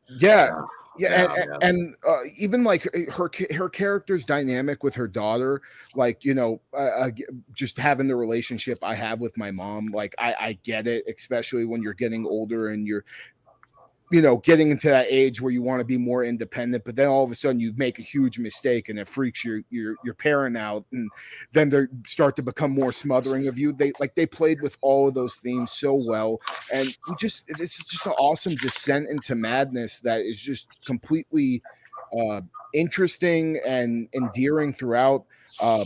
Also, Tim Roth, you guys already said, but he's awesome in this. This is one of his best performances I've seen in a while. And again, he's just great in everything that he's in and plays the perfect fucking villain. And all the layers unfolding into this just fantastic, holy fuck, final act that we got was just, I love this movie. One of my favorite films I've seen all year. I think it's infinitely better than The Night House. I like The Night House, but this gave me what The Night House didn't. Like, The Night House. That's right. Yeah. The Night House I liked a lot, but there were certain things I wanted to see that could have been more graphic, or, you know, maybe a little bit of gore thrown in there would have did well. And this gave me all of that. I was shocked how gory this actually got, especially in that final act. So stamp of fucking approval for me. One of the best movies you can watch all year. I wish I could have got to see it theatrically. I mean, it sucks because they were playing the trailers like they're in the theaters too. Like the first time I saw the trailer, I was expecting to be able to catch this one, but maybe if it does well enough, it'll get like a re-release or something, because I'll be there opening day. Yeah, absolutely. Todd, I don't know if you didn't get to say. I kind of said I think I still enjoy The Lighthouse more, but I think she acts her ass off. The Night House. Yeah, sorry, Lighthouse. Maybe The Lighthouse too. Night House. I don't know. Maybe it was the subject matter. Maybe a little my anxiety go. Yeah. So, but yeah, no, this is a great film. I can't not recommend it. It's so funny, like, just me, my introduction to Rebecca Hall. I haven't seen what isn't she in a movie called like The Invitation or The Invite or something like that she was in there's another one out there that like is kind of in the same vein of The Night House and this, that I heard she's really good, and I never saw that. The first thing I saw her in was fucking Godzilla versus Kong, and she's kind of in a throwaway role in that movie. So like I never thought she was capable of some like just awesome conveys of emotion on screen. And goddamn, man, I mean, anything that she's in that's in a genre movie, I'm fucking there. Indie Phantom, Rebecca Hall is even decent in Holmes versus Watson, or whatever the hell that Will Ferrell film was called. It's Holmes. Holmes. Yeah. Whatever. Yeah. Yeah, it's bad, but she is good in it. Yeah, she always is. She always is. I like Toni Collette, I will go out of my way to check it out. Like, there's not a lot of people I can say that. If we can get her, if we can get those two women with also Florence Pugh, I'm gonna lose my shit. And Anya Taylor-Tom. Oh my dude! Imagine that cast. Holy fuck! Rebecca Hall's might be the only one that can touch Toni Collette at this point. Let's get fucking them do whatever happened to Baby Jane. Let's get that going. I would argue Anya's up there though. Oh, yeah, she's fucking great. Yeah, she might get there. I'll put it that way. At least she didn't mention the other one. The overrated one. Nothing. Oh, I got breaking news. Uh-oh. Now available. Oh, shit. Available now. You get it now. Is the link in the chat or the description? I'm just copying and pasting it. All right. So all you fuckers that were asking for Only Dan's shirt, there was a couple of you. I want to see this shit bought. Dan, I'm looking at you too, asshole. I want you to wear this. This is part of your new outfit. Available now. Tag us on social media if you buy it. Wearing look, it. We got one for the ladies or dudes who like pink. Different colors. We don't have a brown one to match your hat though, Dan. And black goes with everything. That's true. Yeah. There you go. Yeah. All right. Yeah. Get it now. Quick. Before I get it now. Get it now. All right. So Ben Grimm wants you to wear it to Scarefest. I think all of you that are going to Scarefest should buy this shirt and take a group photo. Yes. There you go. If you do that, we will send you something. Yeah. And wear a hat. I'm not gonna tell you to buy an expensive hat. God damn it, Dan. Wear a hat. Add the hat. Steal Dan's hat, and I will personally give you something. Yeah, if you guys can steal it and send us a video of fucking burning it, I'll PayPal you some money. I will fight to the end to save the hat. So yeah, he's gonna come back with a shitty. Ben, are you going to Scarefest? I didn't know if you were one of the Scarefest attendees, but I hope so. Hope to see as many of you as humanly possible there. I'm not. Yeah. So, anyways, we're gonna talk a lot more about this. Shirt. I am eager now I've been dying to talk about the ending, and not just the ending, just a lot in this movie. We have American Horror Story first. Before that, let's go ahead and rate. It'll be quick. Okay. Oh yeah, that's it. And after we rate it, I'm gonna do another 30-second follow-up real quick. But let's go ahead and rate it. Kruger. 5 out of 5 for me, dude. Like, no ifs, ands, or buts. This is one of the best movies I've seen all year. It's a kindness, so I'm going to give it a 5 out of 5 too. We don't even have a 6 rating, and I'm giving it a 6. How much I love this. You can put it in the books as a 5, but my heart says it's a 6. Some of the most chilling imagery that will be burned into my mind for years to come. I will be putting this movie over so it's in the 30 years from now. It is a stone cold classic. So, Todd. I was going back and forth on this one, actually. Figured. But the acting performance alone is going to bump it up from the 4.5 to the 5. So fuck yeah, Todd. One big hole, motherfucker. One big, yeah, dude. It was close. It almost wasn't. That's another shirt. I hope Dan went to go buy his shirt, and that's why we're missing him. So we're just going to leave this up till Dan comes back. So great logo. Shout out to Evil Ed. He's the one that did that. That's fine.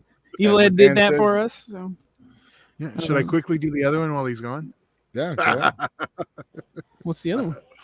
The other logo you said? Fuck yeah. That should, well. You know, I'm going to have that one loaded. He's going to get butt hurt. I'm going to have that one loaded, ready to go. Once he says it's getting released for that day only. So we're going to have to make that happen. I think it should take place sometime in June. And I have a feeling it'll probably have to be in our after show.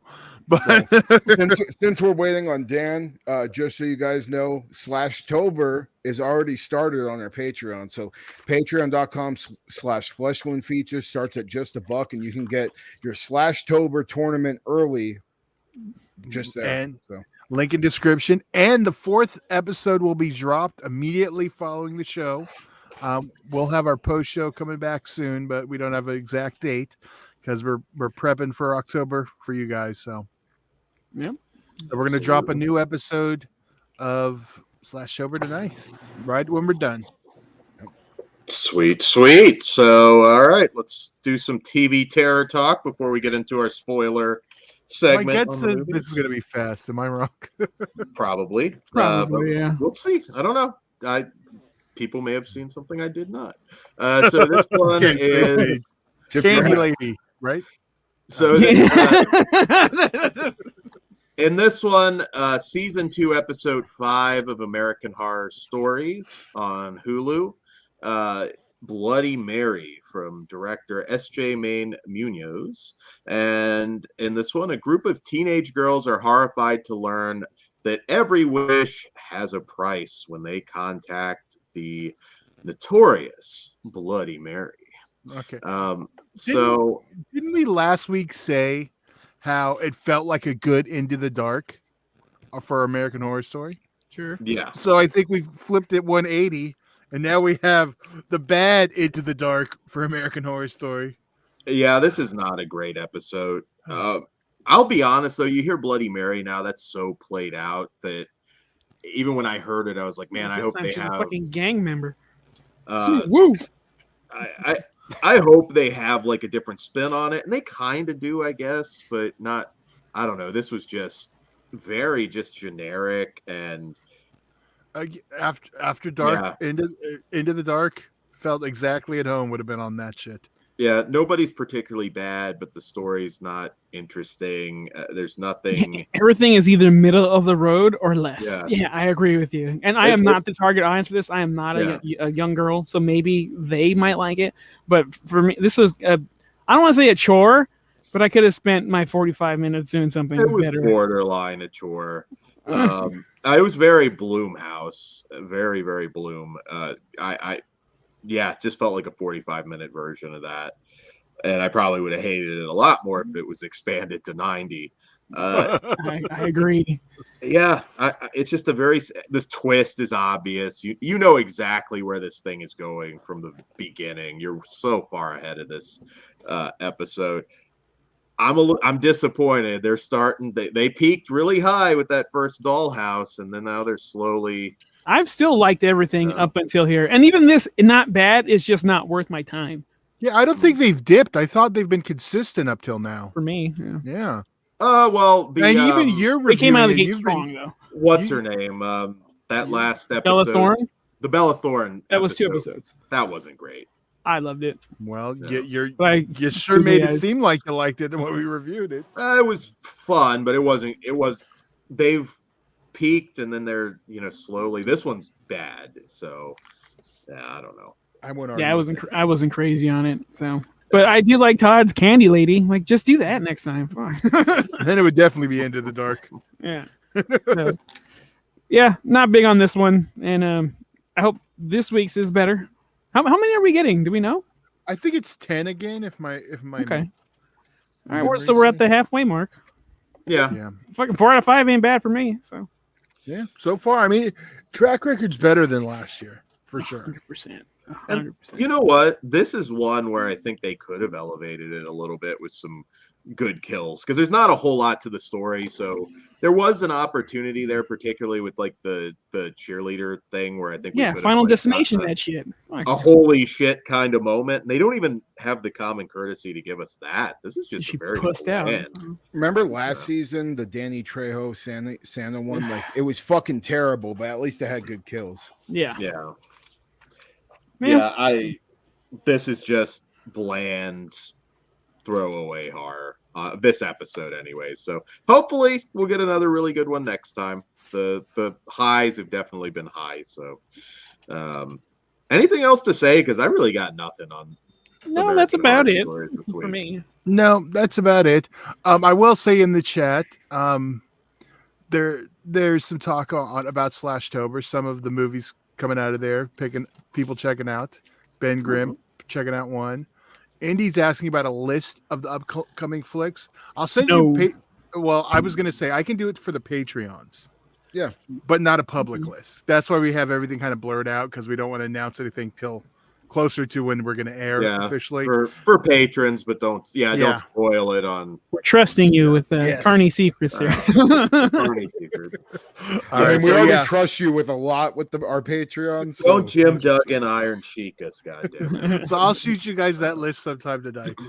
There you go. Yes. So yes, Flesh Wound. Patreon.com/fleshwoundfeatures. Become a patron, because we appreciate it very, very much. We know we got a lot of new ones out there, and thank you so much. We appreciate you, and we're glad you're enjoying Slashtober so far. Yeah, we haven't like boxed it out yet, but we're coming close. We definitely fucking come very close after the last couple. You've got a lot of material. We're the hardest working horror podcasters out there, certainly in October, because you got a lot of content coming your way. For sure. All right. So anything before we get into spoilers on Resurrection first? No. If you don't want to hear spoilers, time to go. Yeah. All right. Let's go. Spoilers.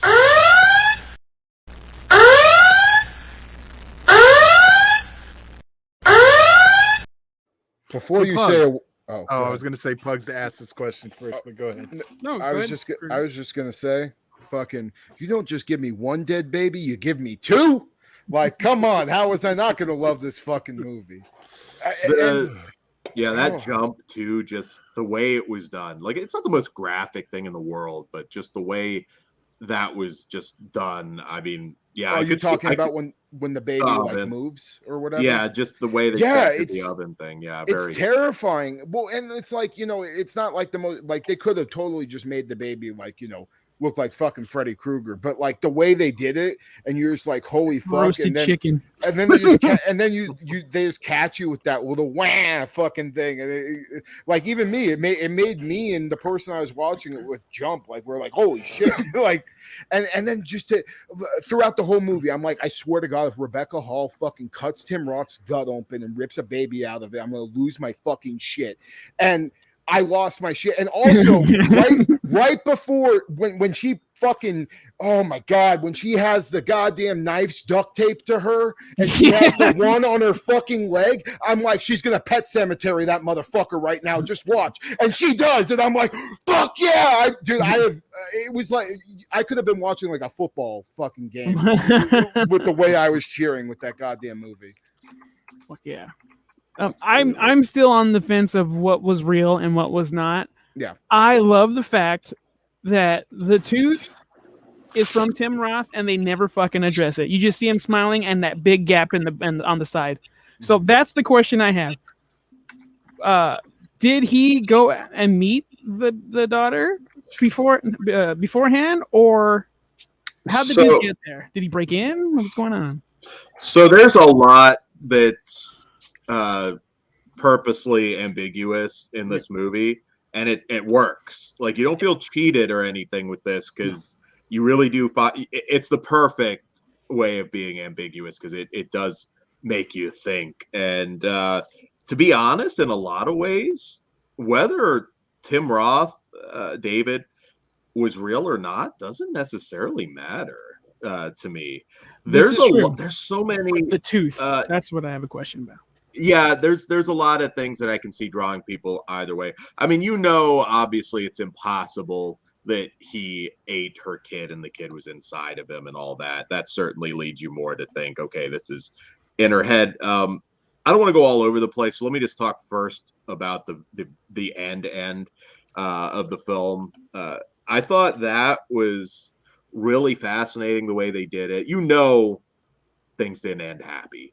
That much. Whether or not there was an actual showdown with David, I would say no. But I thought just the way they did that, where she had the baby. I think one thing that a lot of people might miss with this is this random sex she's having with this guy. She's about to lose her kid again, essentially. And she's trying to replace that. That's like her big thing. For me, this is very much about her. Now, I will say this. I watched back to see if there was any kind of acknowledgement of Tim Roth's character, kind of the Bruce Willis effect in Sixth Sense. The second time I saw it, there is like a little like brief head nod sort of thing with the waitress so I was like, I mean, maybe that's not enough, but I really took it as she devolves, and I think she saw somebody that maybe resembled him, and that's where we go from. Could he have legitimately have been there and be playing a mind game with her? Sure. Again, there's no clear. I mean, I wouldn't say any theory with this is wrong, but so on your second watch, though, nothing about the tooth. The tooth. Dane just really doesn't want to answer that question. That might have just been, to me, a coincidence that also triggered her. There's a lot of things. Like it could also just been in her mind the entire time, too. This is why I'm asking. Like, every time we see... Well, go ahead. There's a lot of subtle things. I didn't notice the fingers on the baby that were missing at the end, too. The way they fade to white, obviously she was waking up because that last, all of a sudden she goes from happy. Oh, like the nightmares from before. Yeah. I also thought maybe like padded room kind of deal, like, white room sort of thing. That's possible. If she did kill, if you take it literally that David was there and all this shit was actually happening. There is just so much to this. I could watch it a third time. This is going to be like a Hereditary for me, or a Midsummer, that I actually do want to watch it again, which is so rare. So fucking rare. For a second, I did think we were going to have a Don't Look Now moment, and she actually blows the fucker's head off on the bench, and it's not him. And also another thing that's very subtle that also kind of leads me to think that David was never actually there, whereas the daughter makes a couple references, well, maybe just one in particular, to her having episodes before. So it's all there. It's definitely, don't put your phone down for this movie. Absolutely. But the daughter says, like, I don't feel safe here. And at the end, I feel safe here. That does not fit. So yeah, and I think a lot triggered her too with the coworker talking about her kind of abusive love interest. See, was that real also? She could have been talking like in her head herself. Like this whole movie could have been taking place in her head too. 100%. In that similar situation. There's nothing frustrating about this one for me though, in terms of being ambiguous. The thing that did, like, you're talking about her coworker though.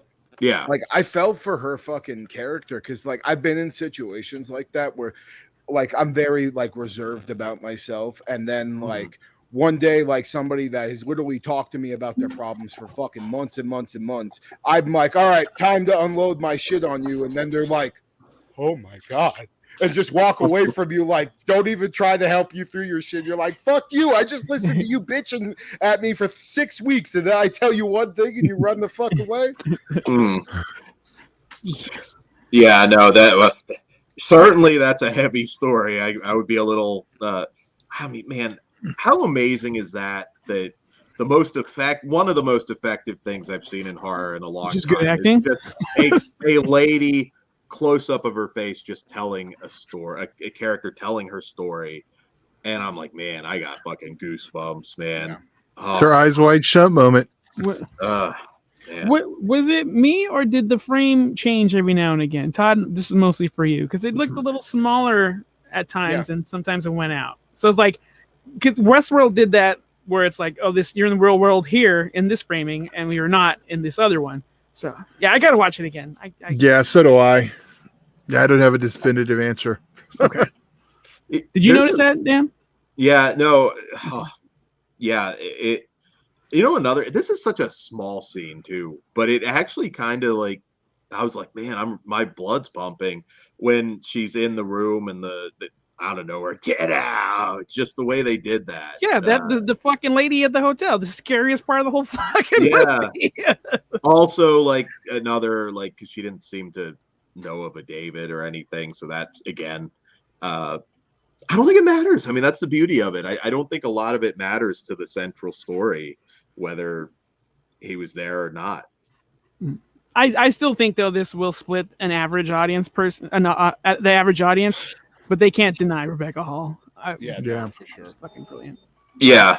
It doesn't play well if you are the type that can't put a phone down. Like, and that, I wish it were in theaters. So maybe this would be even more popular if people were forced to. I would literally break somebody's fucking phone if I saw them texting during this. Sure. That would be the moment where I'm on.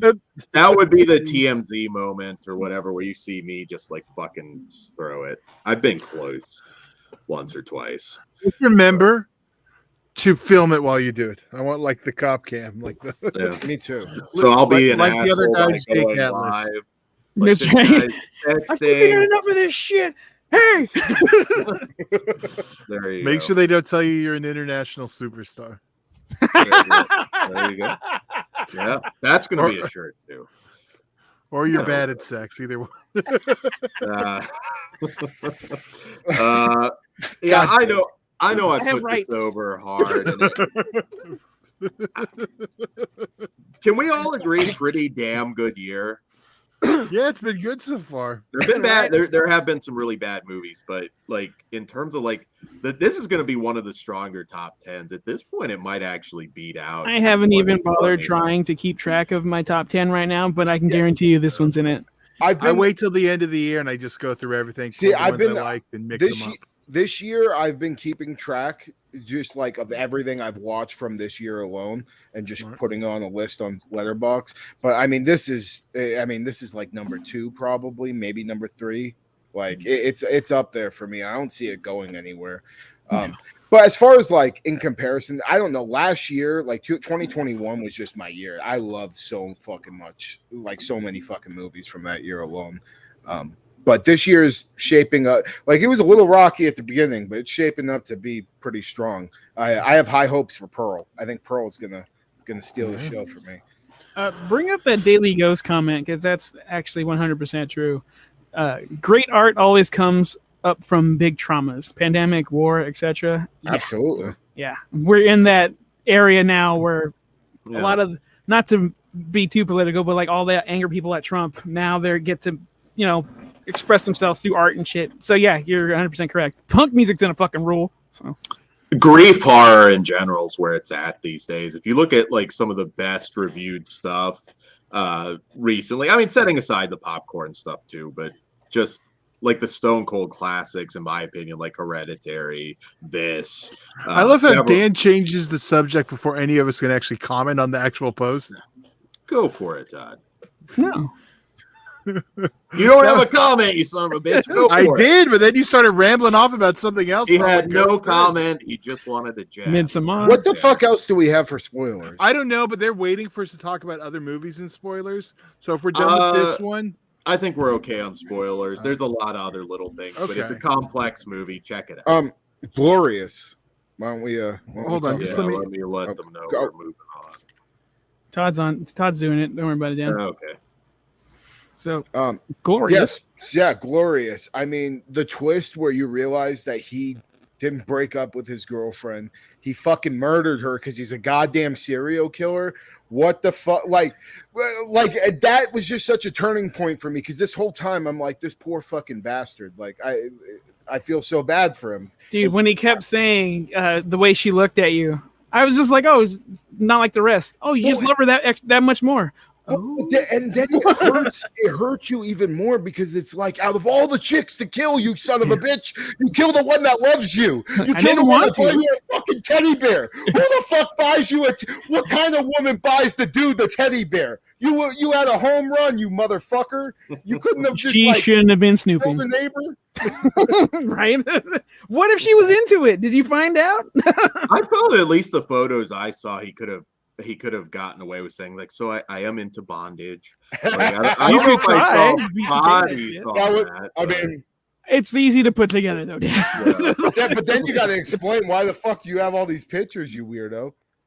That isn't the bondage. That's all he had to say. It doesn't matter. When you're in like a new relationship, that's kind of the time to throw it. Looks bad, but I'm just saying he could have possibly have explained that away. Maybe she was into bondage too. She could have. Dude, and that chick was awesome. Like, she approached him. She fucking let her know, like, hey, I want you, motherfucker, too. Like, chicks don't do that, and you kill the right one. It made me so mad. It made me so mad. I'm just like, J.K. Simmons, rip his fucking cock off. All right.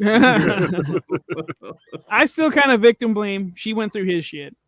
You want to ruin your day? Go for it. Oh, now I gotta kill you. Well, I loved how he was like digging into his flesh too, and then J.K. Simmons is like, wrong side, fucker. Basically, it's like, oh, come on.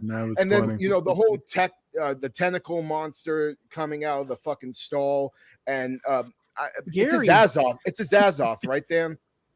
Yeah. No, it's.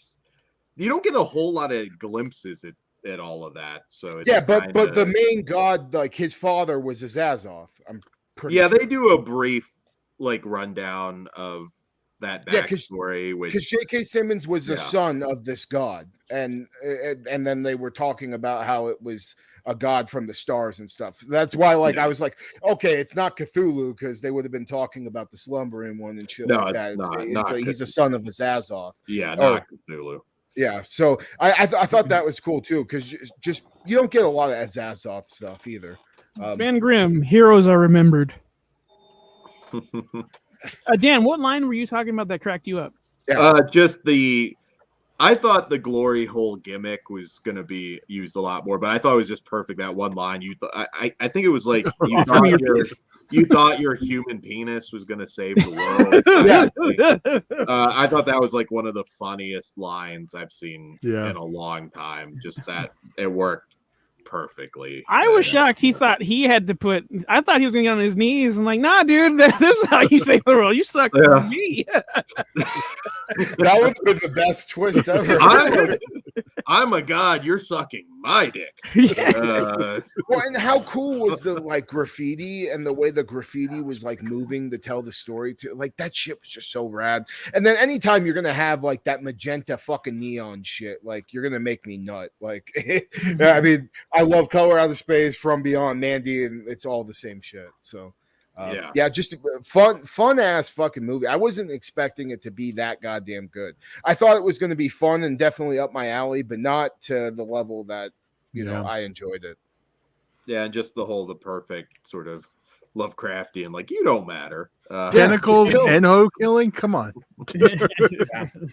I was. Should I said hole killing? Yeah, it doesn't matter. Same difference. Fucking orphan first kill. The kill I'm talking about is when the mother falls off the fucking house and her fucking brains go splattering out the top of her head when her head hits the fucking curb. Like that was fun. That was amazing. It was amazing. I mean, he had no theater reaction though. You have to remember that. It was amazing, Dan. Everybody in the theater literally said, "Holy fuck!" And I liked the stabbing of the little boy, of the young kid. He deserved it. So bad. He definitely did. But I like that fucking just the way it literally popped out the top of her head, guys. Come on, like I enjoyed it. It wasn't just like your typical person falls off the fucking roof and breaks their legs and their head's bleeding a little bit. No, like they went full blown fucking head explosion on impact. I mean, there's something to be said. It wasn't Midsummer level, but it was still done. It was pretty fucking close. Midsummer's more of a face thing, but I mean it's pretty close. It was. I enjoyed it. I mean, Midsummer. You got to remember, Midsummer. It's not the fall that is effective. It's the fucking hammer smash face. This is true. That is the. We can't compare apples to oranges. I'm surprised Pugs didn't bring this one up. Orphan First Kill took the story from The Imposter. Yes, they did. That's right. And I don't know what that one is. Old school racism. Old school racism is back. Did I slip? No. Why they kill the non-white guy? Oh boy. All right. And the exact line, just to put it over, because I was trying to find, I knew I wrote it down. You thought your human penis was going to save the universe? That was just. That needs to be on shirt. I feel like that was not a good time to have. Yes, we're winding back.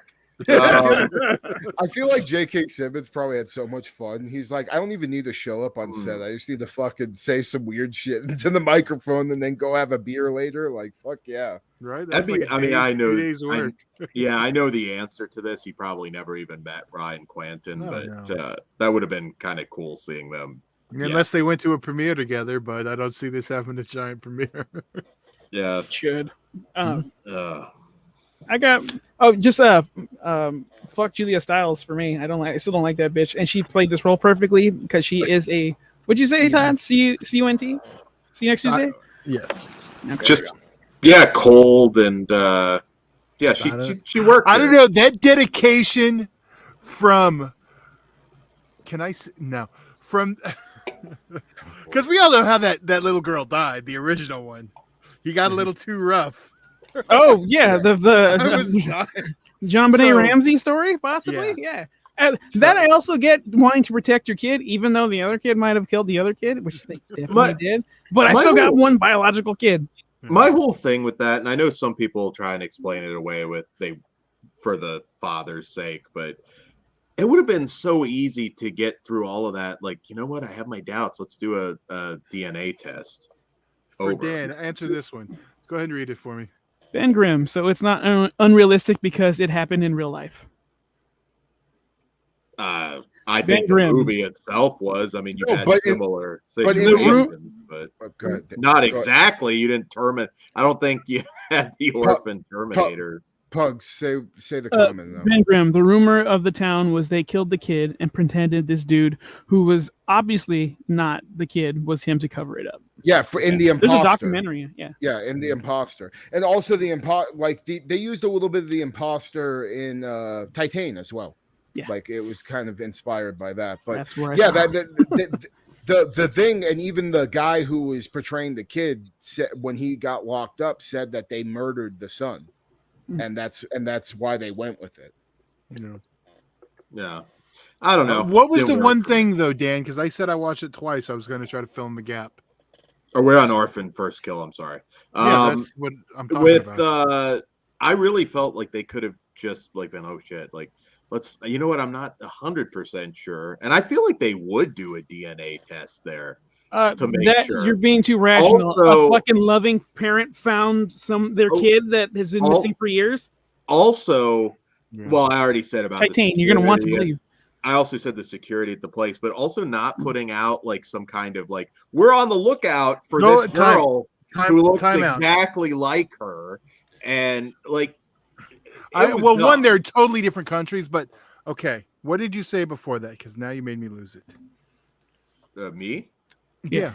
You made 2 points. What was the first complained one? about a lot of stuff. You But were my first one talking was, about there was an issue. Oh with no, I this remember. Would you call this a smart movie though? I didn't get Oh that. no, I from said your it was review, dumb. Todd. I it's said it was fun. dumb. Oh, okay, you But seem to no. be like No. My thing is, name a psychiatric hospital in a horror film that isn't shit. well, sure, yeah. Well, I mean, this you're one- using that as like she's an not example. a supernatural character. She's still a very small. I mean, 33 years old or whatever she was supposed to be, or not. Like I don't know. It wasn't working for me. Her like. What if she was a pounding full-size grown woman, man. Dan? It still would have been a little less ridiculous. Still but a woman. ridiculous. Sure. Dan's not What if it having was a little man What are we talking about here? Are we instead talking of a little like- girl? Like, what if it was a little? I don't know. I guess it would A little depend on the person. dude. A little person? No, I would. So it doesn't like matter how big the dude is. pounding a There might be a basketball. chance. That's all I heard. Yeah, I don't know. I just this one. She also killed a fucking pedo. Good for her. Yeah. Sure, that's great, but bouncing his head like a basketball again. If you don't see it didn't work. coming, you're focused. All your blood's rushing somewhere. You're trying to get your fucking dick out. Oh, boom! You only need to do it one time to knock someone out, yeah, and then it's the a rest is con- kill. One. Like Dan, have you had your skull fucking smashed against a concrete wall? Well, not yet. I hope. Okay, well, Kruger will make that happen. let me find the fucking 12-year-old to fucking do that as hard as they can, and let's see how you're gonna react to Yeah, it. that first hit is all it takes, Dan. Yeah, I mean, and Okay. it's blood. The rest trauma is to the how- back I of will the tell you like fucking this. head. If you want to, if you think that scene, great. No, I will tell you like this, Dan. Though that scene, while I understand where you're coming from, it's more believable than fucking Beast him fighting the goddamn tiger. Oh yeah, that was dumb. That was dumb. Okay. And I said that was dumb. I mean, But I I had knew more as soon as I saw that fun. kill, Dan was gonna bitch. I had more fun with Beast. This one wasn't all bad. There were a few moments where, like I said, Isabel Fuhrman's a great actress. I thought that scene where Candy. where Julia Stiles runs in and just shoots the guy. I can't remember exactly what she said, but I think it was just like, "Mommy," like she was still in her act, sort of, and it just that made me laugh. And there's Indie more than a Phantom. few moments like The that. security guard expecting sex was really dumb. Hey, Why? That's one of the worked in perks. Halloween, 2018. The But- Todd escape. Yeah, Yeah. Only in the unrated version. yeah. It's overhyped. That's all I'll say about it for me. See, I haven't heard any of I the didn't get any hype other- overhype. yeah. Yeah. Dude, I've I've no heard overhype. legitimately like more than a handful of people that I know is like, oh yeah, it's one of the best of the year. But then again, same they thing with enjoyed it. Black Phone. I don't get it. Like I don't quite get that level. But Love that movie. Watch it as a black comedy. It's fun. I don't know. I would But- say that just watch it as a dumb horror movie and you might have fun. I mean, that's You're how part the of the first problem, one too, is. I mean, There's it's better ridiculous. options for that. I think the first one's a lot smarter. I mean, it's smarter, Yeah. but it's still a ridiculous concept. I mean, and it's inspired by actual shit that's happened. But on paper, I mean, you could have this argument about her smashing homeboy in the face with a hammer in the first movie too. Like, Yeah. There's a lot of people I've noticed too that have watched this without watching the first one, which I think is a shame. Yeah, they 'Cause don't do that. That's you didn't know the twist, right? You were able to avoid that with the first one. That never. no, that didn't. Yeah, I went in without it being spoiled. Okay, that's good. Yeah.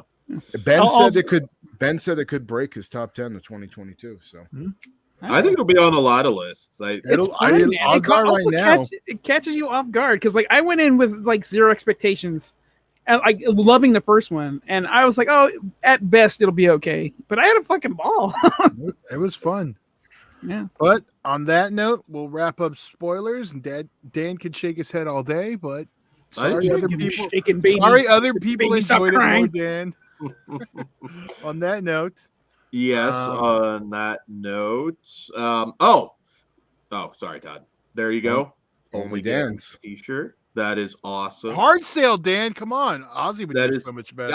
I'm admiring it. Yes. Oh, get your Only Dan's T-shirt right now at fleshwoundfeatures.com. Access to our Teespring store. Links in the description. And for all your Dan merchandise. Wear them now, to now I Scream. want to pull it already. Dan, what convention are you going to again? Scream Scarefest. Scarefest. Buy a shirt, wear it to Scarefest, get the group photo. And I we'll will send you something. And I don't charge like $150 for. Dan said if you come up to him in a flesh wound horror shirt, he'll give you something. So Dan, you're gonna have to have drinks with you. I'll bring candy. No, Don't give No, it away. no! Actually, yeah, And you stay away from open that. drinks. Open No! drinks. All right. I got You're puppies in the not gonna van. bring candy anywhere. God damn it! Yeah, Dan. I Can't will- Parents sent me. I will get a Are we doing- portable cooler with some pudding pops. Are we doing the and- first kill gimmick? Then I'll accept the candy. But yeah, no, if you do wear it, tag us on social media. I will try and notice the tags the best I can. But hit us up. And Do that it. wax-free puppy will be in Dan's van. So if he A tells lot you to go of- find it, it'll be all A right. lot of people are complaining about prices. You can get your own photo op with Flesh Wound Dan for free. For free, just For for free. wearing a T-shirt. Let's be real. Free. Dan will give you some money if you take a picture. Yeah. How much are you going to charge the other celebrities, Dan? Notice That I feels said more other. like an Ozzy thing, Todd. I feel like Ozzy would give you. He charges I- till you touch the hair. Other than Yeah, that, it's no. free. Yeah. I'm just gonna grab You don't his have that hair problem. like, the next time. I'm just gonna He will Bro. legitimately punch you in the balls. So How I many support times this. does he shampoo that goddamn thing? I don't know. Every fucking time. It's always late. Uh, On that note, can we get the hell out of here? We Yeah. have some other. Okay. Oh, yeah. One last plug. Friday night, we have another show, another live show for a few more reviews, some extreme horror. So that should be fun. And I don't know what else we got, but keep an eye on the channel in general. Hit the thumbs up if you haven't already, because that really helps, and enable notifications, all that good stuff. And on that note, guys, patrons, check out another Slashtober dropping on Patreon. And that's all I've got. Good night. Good evening. Sweet dreams, motherfuckers. I'll see you in Disneyland.